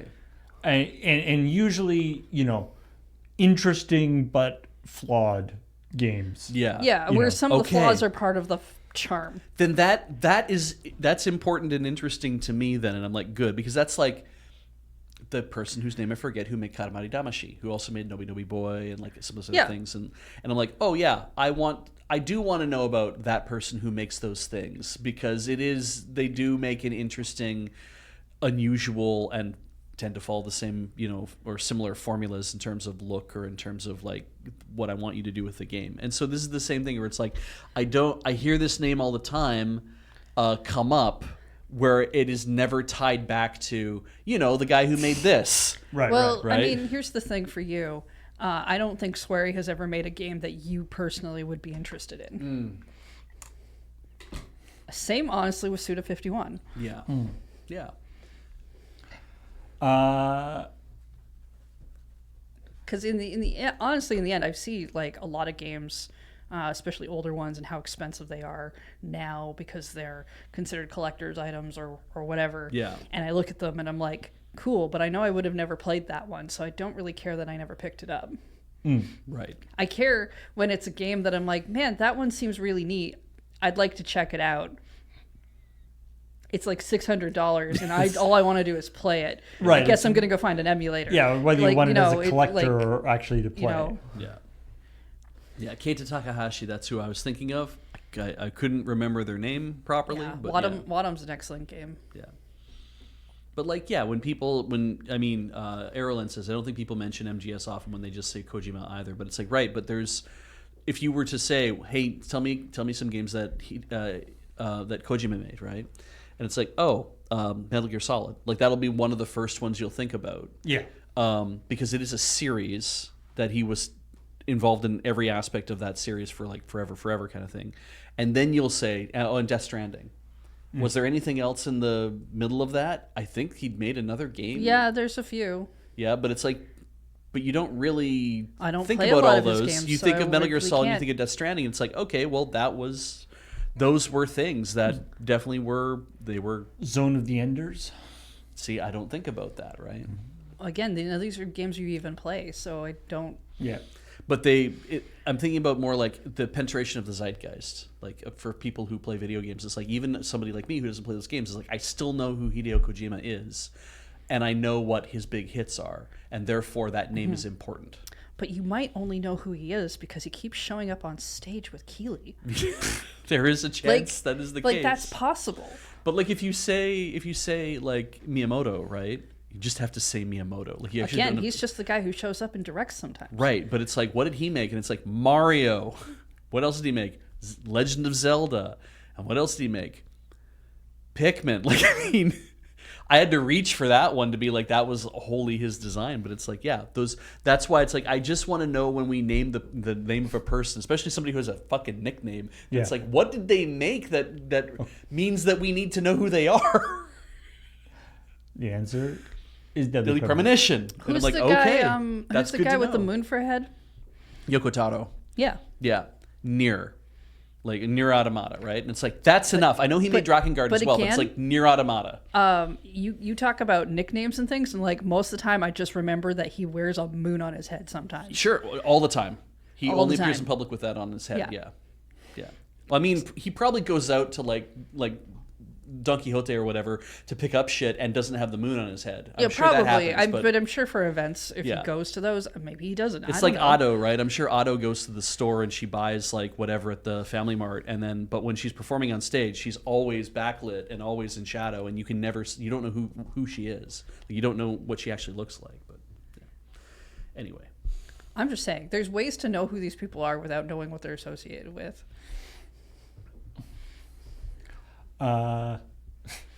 Speaking of games that you may not know the developer of,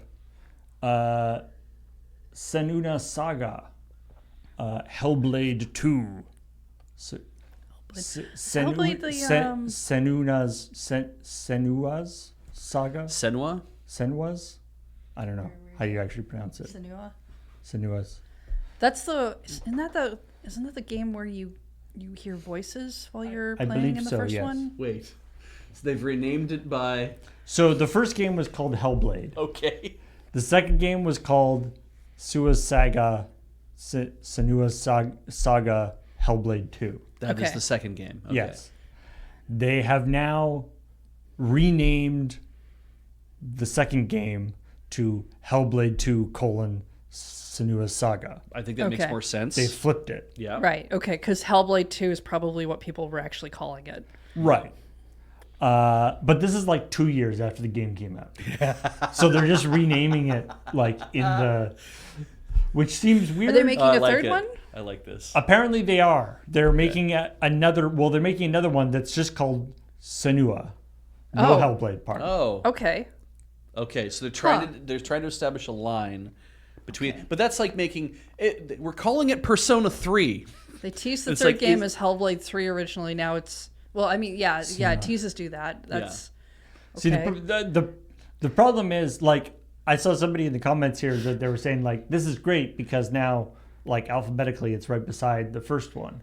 So it's like Hellblade and then Hellblade 2. Yeah, makes I a like lot of that. sense. Makes I sense. mean, yeah. I do like But it when now it the does new that. one will not be beside the... Like, previously, the Yeah. new one would have been But beside the other one. it will still, at least, like, even if you have other games, it'll still be in, like, the third spot. It won't be this thing where you, like, have 1, 3, and 2, Yeah, yeah. At least, yeah. your list, I guess. The That's kind of weird. there have been those things where it's like where a series like makes a video game, and then the second one in the series will be like blah blah blah blah blah blah a blank story, a blank game, Right, and like right. that kind of thing where it's like this new thing that you have is actually a blank game. It is actually from that series. Yeah, Hollow Knight Usually- Silk Song. we all call it Silk Song at this point. You could have said Silk Song, a Hollow Knight game, Could have. right? That could have been the option. Or, I mean, the funny thing is when they do that, when it's like the first game, yeah. when it's like, you guys are putting a lot of, like, that this is good, it's like, you know, whatever. Yeah, we know it's a series because Yeah, we've decided this. we're gonna have like, 3 colons in the name. Yeah. To show how deep this series goes and how much world we have to build. Glass Onion, a Knives Out mystery. It's kind Yeah, of yeah. You can't call it Knives Out 2. That would be stupid. because it's not Knives No, Out but was that story. You want the name recognition. You Yeah. want people to look at this movie and go, "Oh, I liked Knives Out. I want to play the sequel." Yeah, yeah. Yeah, like Or Diamonds Are watch the Forever, a sequel. James Bond joint. Like whatever you want to call it. Like, Yes, that is how they refer to that. yes. James Bond, right? Like some sort of collaboration. Yeah. James Bond presents Diamonds Are Forever. Oh, that would be funny. Every time Spike Lee made a movie, it was always a Spike Lee joint. Yeah. So, yeah. But, yeah, I really, I like that aspect of, we'll give it its own title and then we'll tell you the series that it's actually from. I do like that as a naming convention, but I also feel like it does complicate things when the things are... It works better when they're two completely separate things and not part of the same story. And I don't know what Senua's Saga is like, if it actually is. It's a game in the Hellblade universe, and it is connected to the previous game, but it's actually demonstrably separated. It sounds like it's the same character. Right. So then doing it that way Since feels... they're using the same name. And in that case, it's like, well, it should be Hellblade 2 Senua's Saga. That makes more sense. Right. Like at least James Bond movies tend to not be direct sequels of each other. Like they have almost never been direct sequels of each other. Except for... Casino Royale and Quantum of Solace. Yeah. Yeah, those two were like, as soon as you got one to the end of one, when they started the new one, they were like, we're going to show you the end of the old one so you understand what's happening in this one now. But yeah. Anyway. It's like how Zelda games are all standalone, and don't have Except sequels, for- except for like all of the ones that have sequels. Exactly. Somebody the other day was like, there's some argument about playing Zelda 2, and somebody was like, man, when you said Zelda 2, I just immediately was like, why is nobody talking about Majora in this conversation about Zelda 2? And then I realized this wasn't the Zelda 2 you were talking about. It's like, Majora's Mask wasn't even called Zelda 2. No. Oh, I was listening to a podcast the other day where they were talking about the Zelda games, and someone said when they were a kid, they had started with Zelda 2. Yeah. And then they ended up playing Zelda 1. So they Yeah. had the same whiplash effect, just like in reverse of a lot of people. And I thought that was pretty fascinating. There are a lot of sickos who love Zelda 2 as like yeah, this game is amazing. It's like, it is punishingly hard for a child to play that game. I think it's still a really interesting game. It definitely is. I think you would be very disappointed in the rest of the Zelda games if that's your pinnacle. Yeah, absolutely. Because they definitely decided not to go in that direction. Nope. Although there's one of the Zelda games that actually has like little 2D sections. Well, in the original Link Between one, Worlds?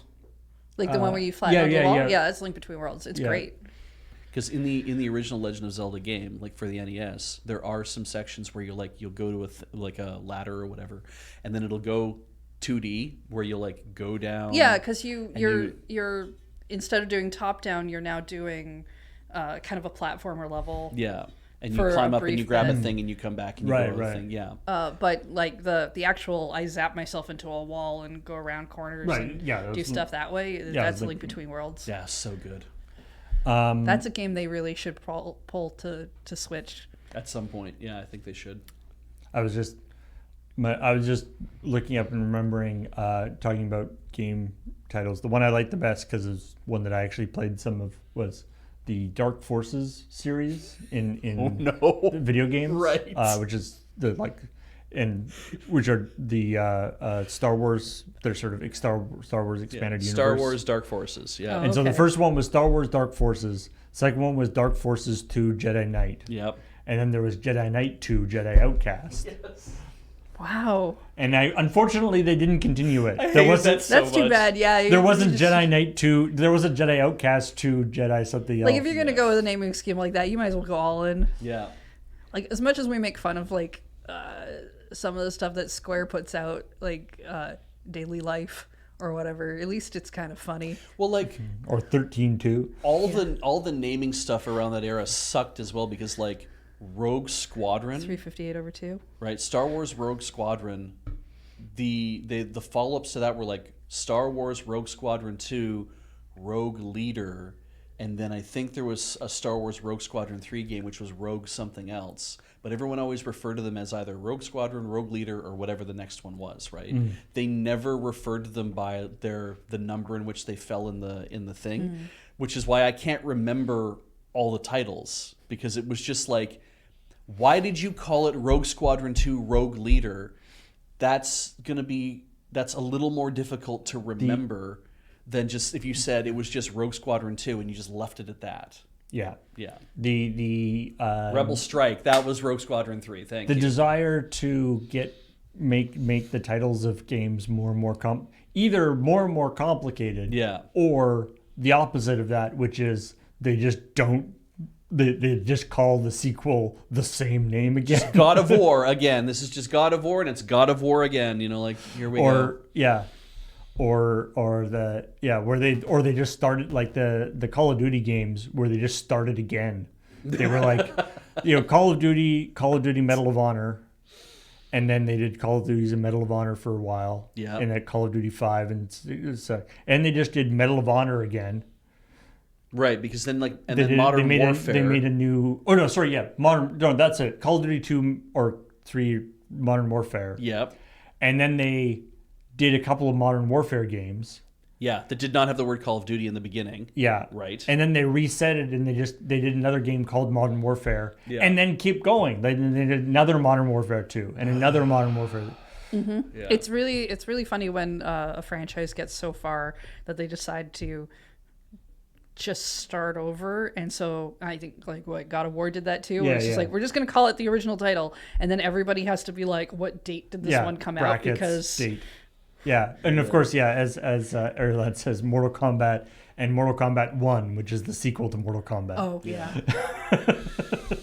Anyway, there's only so many words in the language that we can jam together.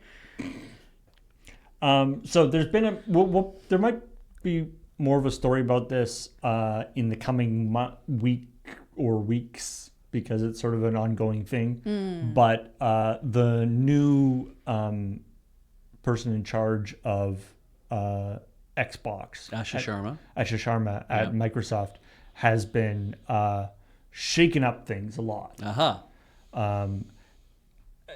Some might argue that it needed to be shaken up, and I think that's probably true. Mm-hmm. A lot of the things she's doing are like kind of like basically taking a big U-turn from what the policy has been going for the last couple of years. I had a long conversation with Ian last night while we were driving about this. So this could be very fun. That's not surprising. And some might, and many people would say that the policy that Microsoft had for all these years hasn't been going well for them, so they needed to change. Yep. But there are some, shall we say, growing pains, some transitional pains. For one thing, I don't know what the exact details of it have been. I don't know if they've been released, but there's going to be some pretty serious layoffs probably. Yep. Right, it can't continue. But the other thing that they've that she has implemented is really pulling back on Microsoft's cross-compatibility thing. So for the last couple of years, Microsoft has been, we'll put all our games on everything. We don't care. Right. Well, everything's an Xbox.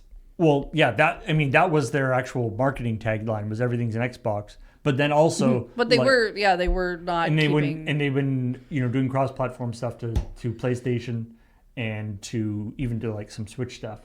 And people were like, Halo on PlayStation, what's going on? Mm-hmm. This is amazing. And which was great for PlayStation. I mean, doesn't Halo have to go on to a Nintendo platform at some point? Wasn't that part of their merger? Call of Duty, I think. That's Call of Duty? Yeah.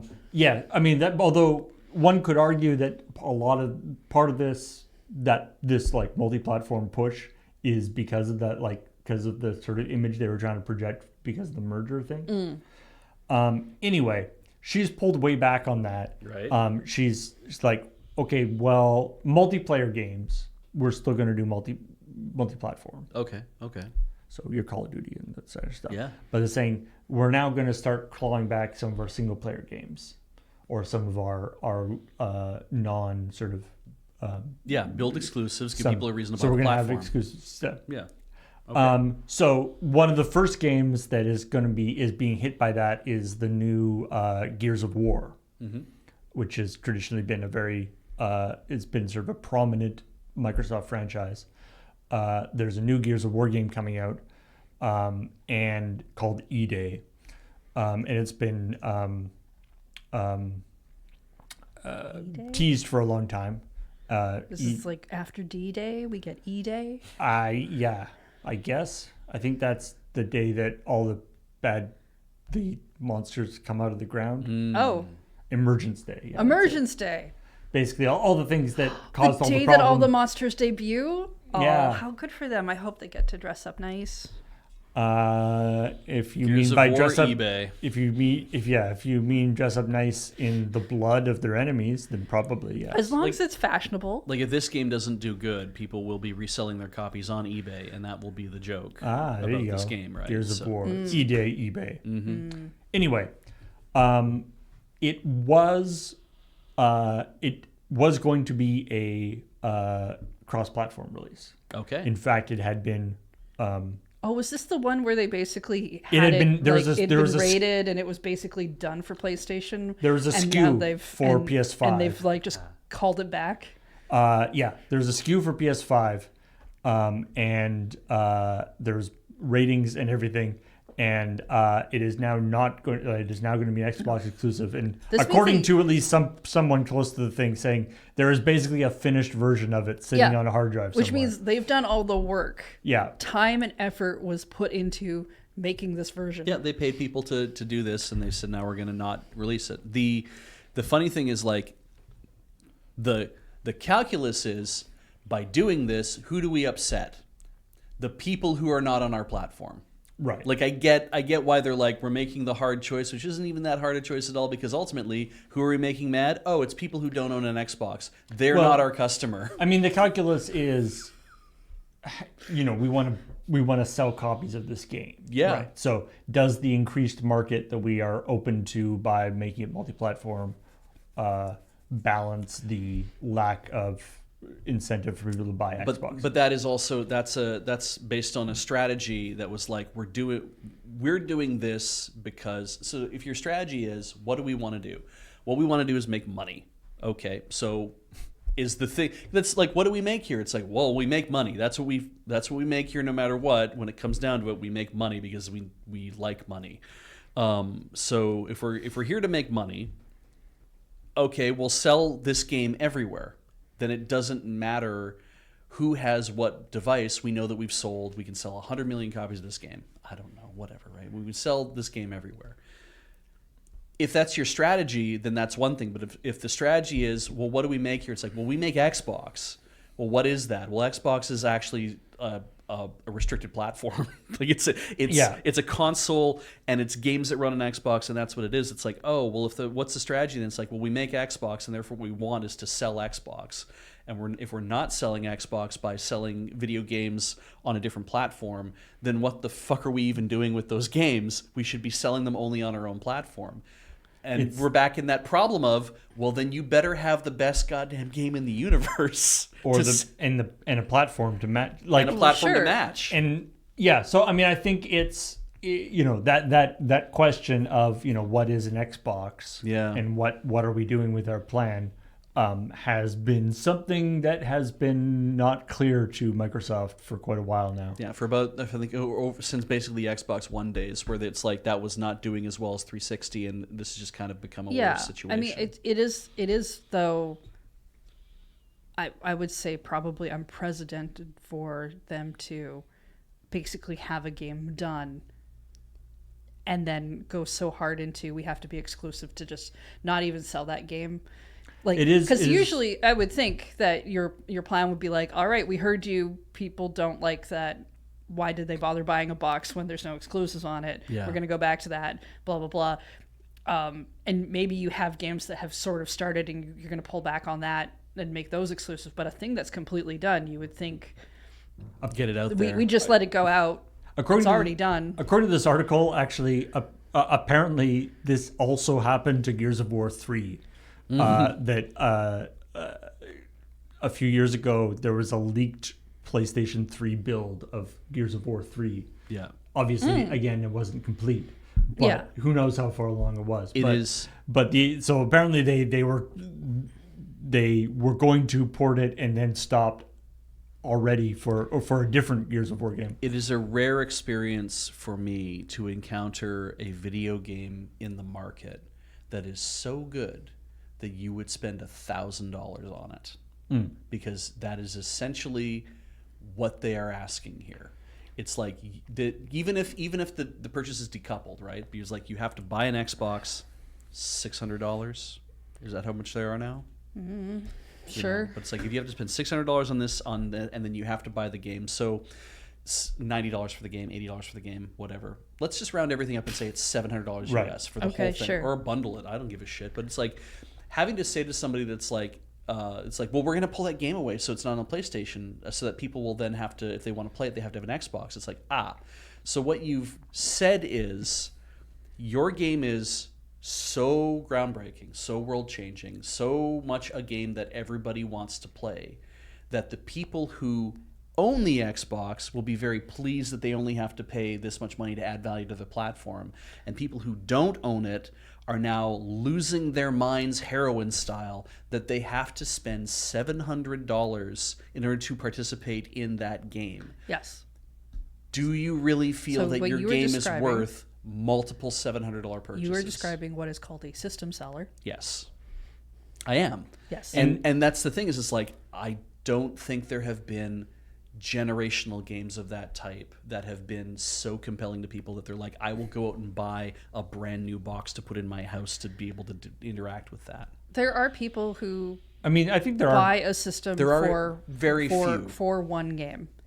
or at least one game Or gives them the push Yeah. to buy 2 it. to 3 games, because there are people who only buy a couple of games and those are the games they want to play. Those are the systems they're available on. That's what they spend them on. Yeah. There are other people who generally will just wait maybe to see what the first year or two is like. Yeah. Or the people who would have waited for a console to come down in price and get it on sale or used or something like that.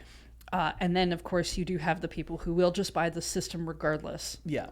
And I think that anecdotally, there will always be a person who says, I got to have it. And they go ahead and they buy that Xbox that can play Gears of War, the new Gears of War on it. Anecdotally, those people exist. Statistically, those people are Well, insignificant. and I think, There aren't enough of them to drive that. and it's like, I think it's like whether or not Gears of War is the game to drive that. Yeah.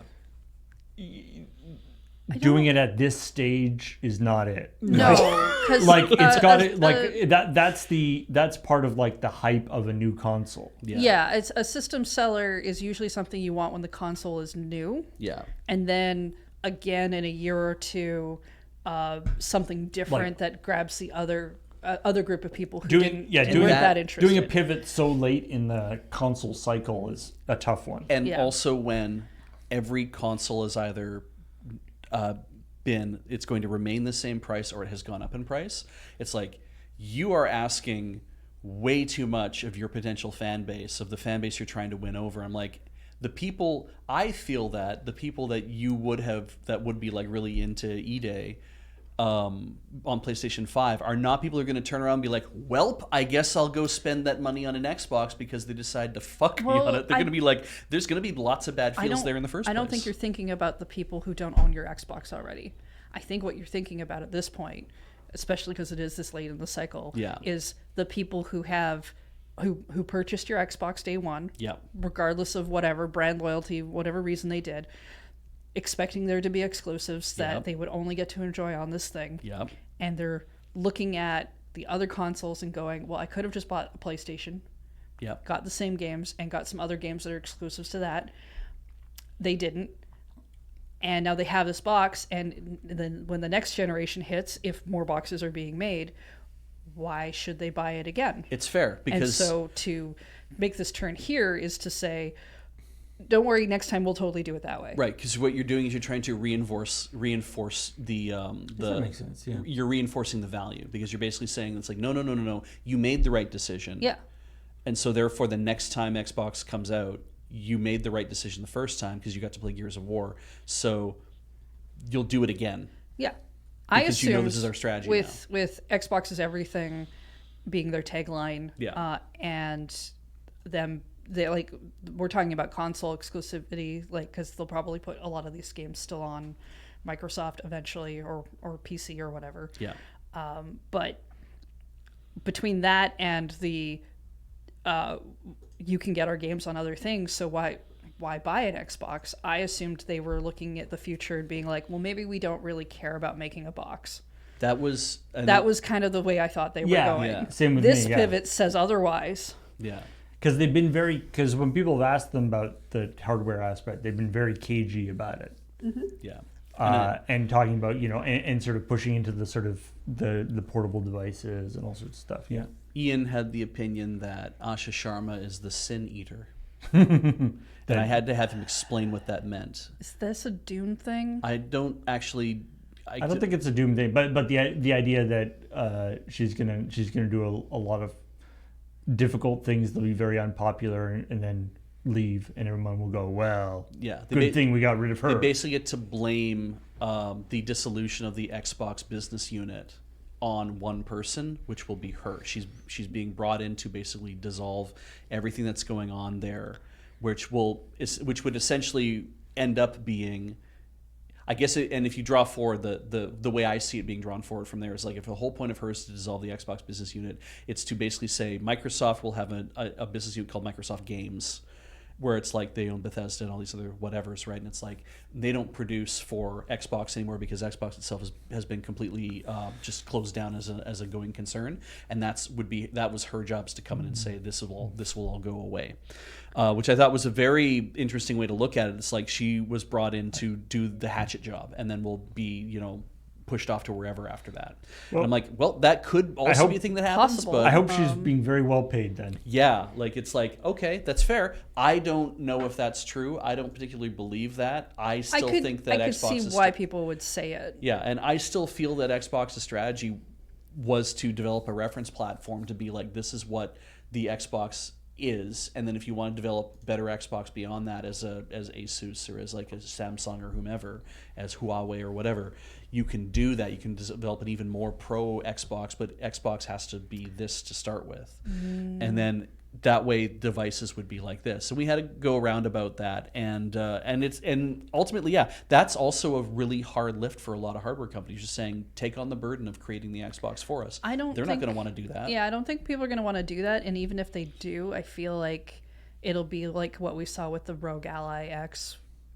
There was an X in that, right? Yeah. Yeah. That Xbox Rogue Ally X. that they're basically paying for the brand name to be on the thing so that they can play some other limited thing of Xbox related. Part of that is to give consumers the confidence that, oh, this is also an Xbox, right? That's why we but it's not like they still have to pay for that branding. Yeah.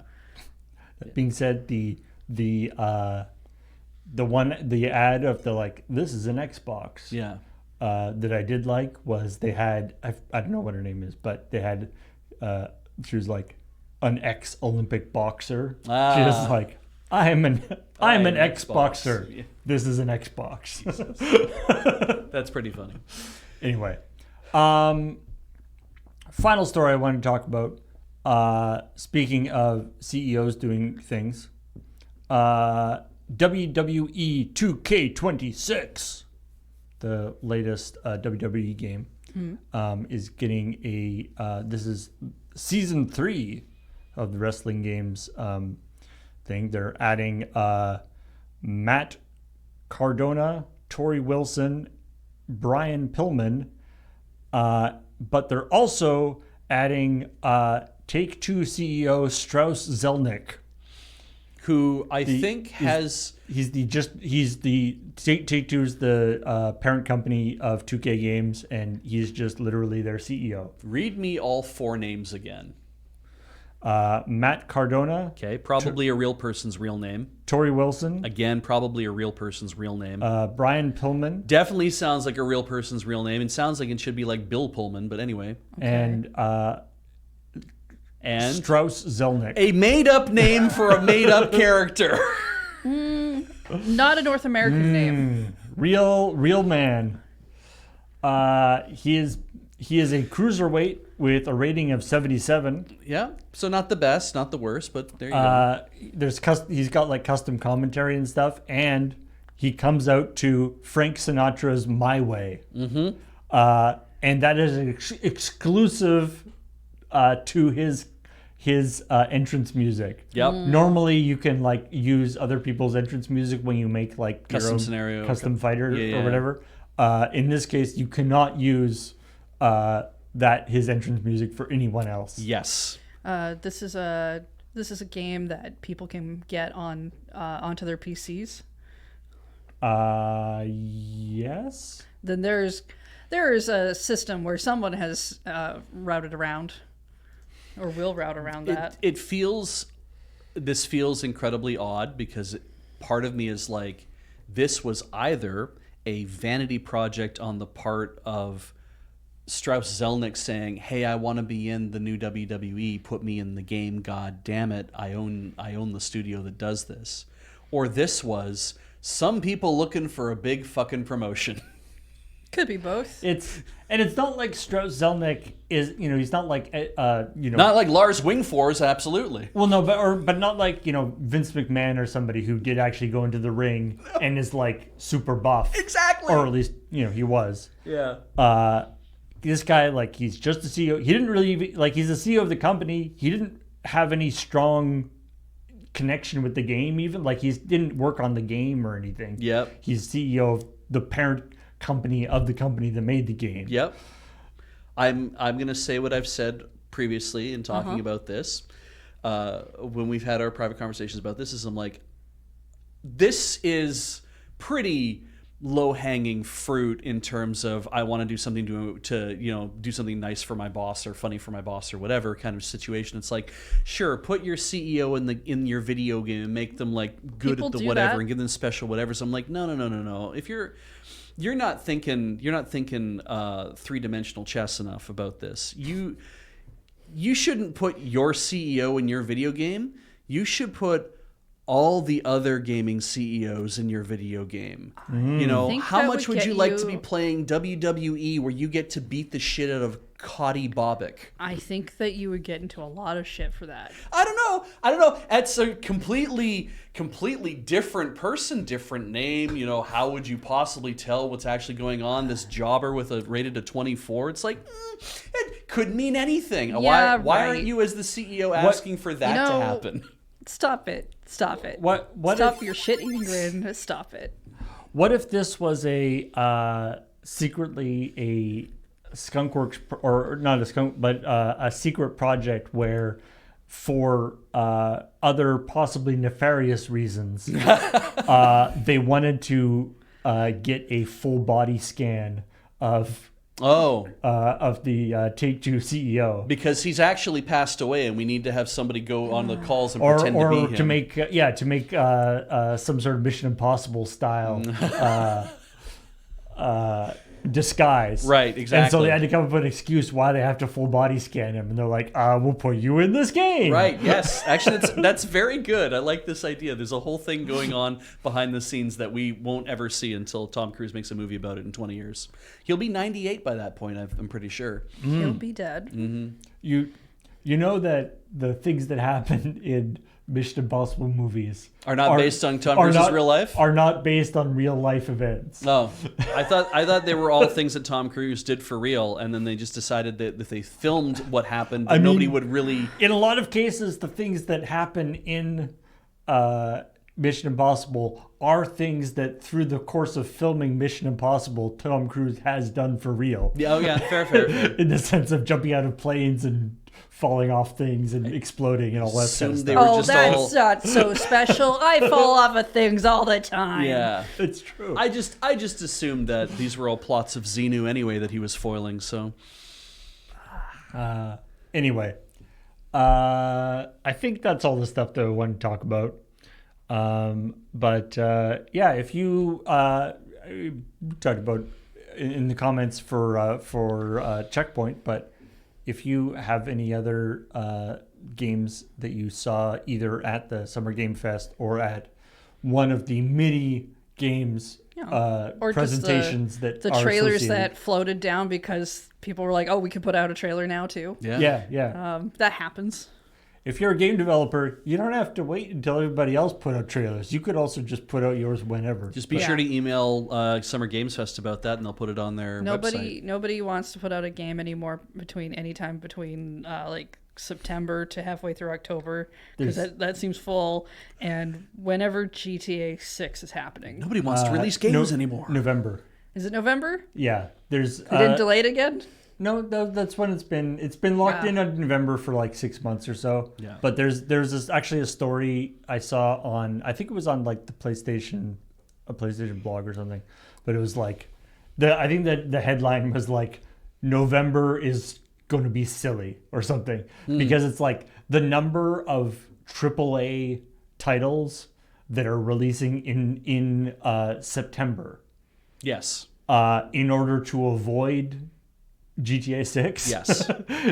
Basically what it happened, the obvious thing has happened. Everybody, in order to avoid GTA 6, has done the thing where they are now all going to September, and now they're all going to run into each other. Except I'm sure that if Nintendo has any first-party releases pending, they will release them in November and not give a shit. So Yeah. the suggestion from a number of people is that Legend of Zelda remake is going to hit in November, because I think the original Ocarina of Time came out in November. Oh, yeah. That Wow. is kind of perfect. And I'm like, honestly, That would be kind of cool. that's probably fine. Yeah. Like, anyone who was going to buy it probably was going to buy it anyway. And Nintendo doesn't...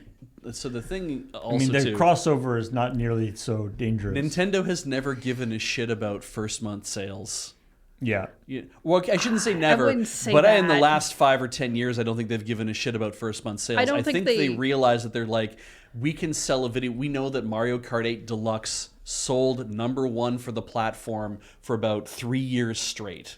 Somehow it was always in the top 10. Like, it was like people just continually kept buying that game over and Isn't over it and part over of again. like a was a console pack-in, bundle yeah. too? So Yeah, but that kind of thing where I think to them they're like, we don't care if this thing comes out and it sells half as much in its first month, because the next month it'll probably sell twice as much. I don't know that I would go that far. I'd say they probably don't.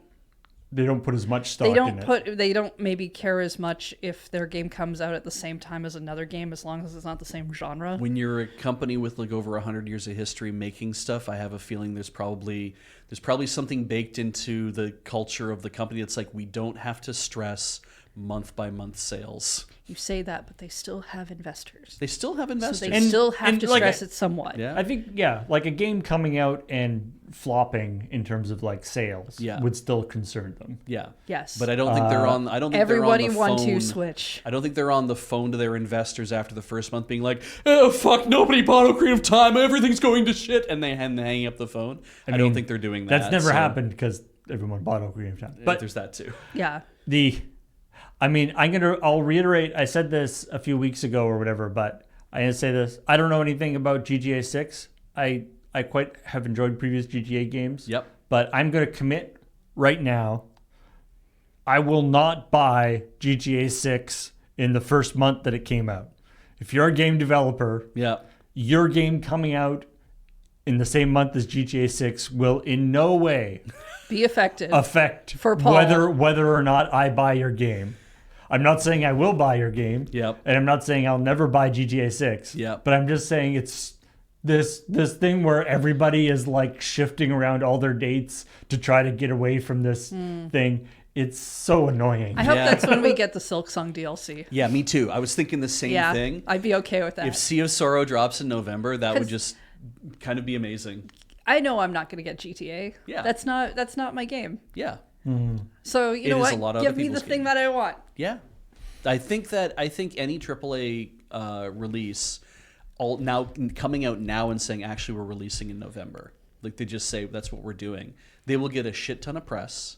There'll be all sorts of people interviewing like, why do you think your game can compete with GTA 6? Like there'll be all that kind of stuff. Being like, you think you're such hot shit? And I'll be like, well, actually we do. We do think that our game can compete with GTA 6 because it's nowhere near in the same category as GTA 6. Okay, I don't know that I agree that that's the kind of press they get, but I would speculate that regardless of what games come up around that time, Yeah. that there will be articles that other people will be making that will be like, here are the other games that aren't GTA 6. Yeah. Yeah. Because you'll have a flood of that, but you'll also be trying to get other articles out. I think there's going to be a lot of prestige indies that are going to be like, we're going to release our thing at that time anyway, because what does it matter? We know that. Yeah, I'm sure Devolver Digital has something. Absolutely. The Pikuniku 2 actually, for as November. as a slight, as a small follow up to a story we did previously, Yep. I did see a thing that they have been they've been saying that Squadron 42 Oh yeah. might be delayed Oh, because no. of GTA's. Oh no! There's a great quote there. It was basically like there was a great thing that was basically like, well, you know, there are, you know, these two games that are both, you know, equally anticipated. We have to be careful that we don't, you know, interfere with each other. These, you know, two big games that are coming out, Squadron 42 and GTA 6, both alike in the hype that has been happening. I still remember. I think it was March 2017, because that's when the Switch would have come out. Yeah. So we had Breath of the Wild. I think that was also when Persona came out, and there was like a third and maybe a fourth like really big game, but they were all very like different fandoms essentially. Yeah. And it to me, the impression I got at that time was like everybody was very stoked because they had something different to be stoked about. Yeah, which is very fun because you get to see everybody be excited and talking to each other. Yeah.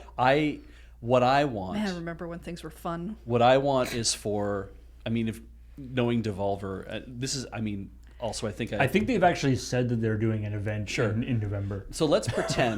let me just pretend just to make it easier, because I swear this has happened before, where a company says a big release happens, maybe a big movie or something, right? And it makes $100 million at the box office. But let's pick Oppenheimer or something, right? So Oppenheimer makes $100 million at the box office, and that same weekend, Sharknado 3 comes out, and it makes $10 million at the box office.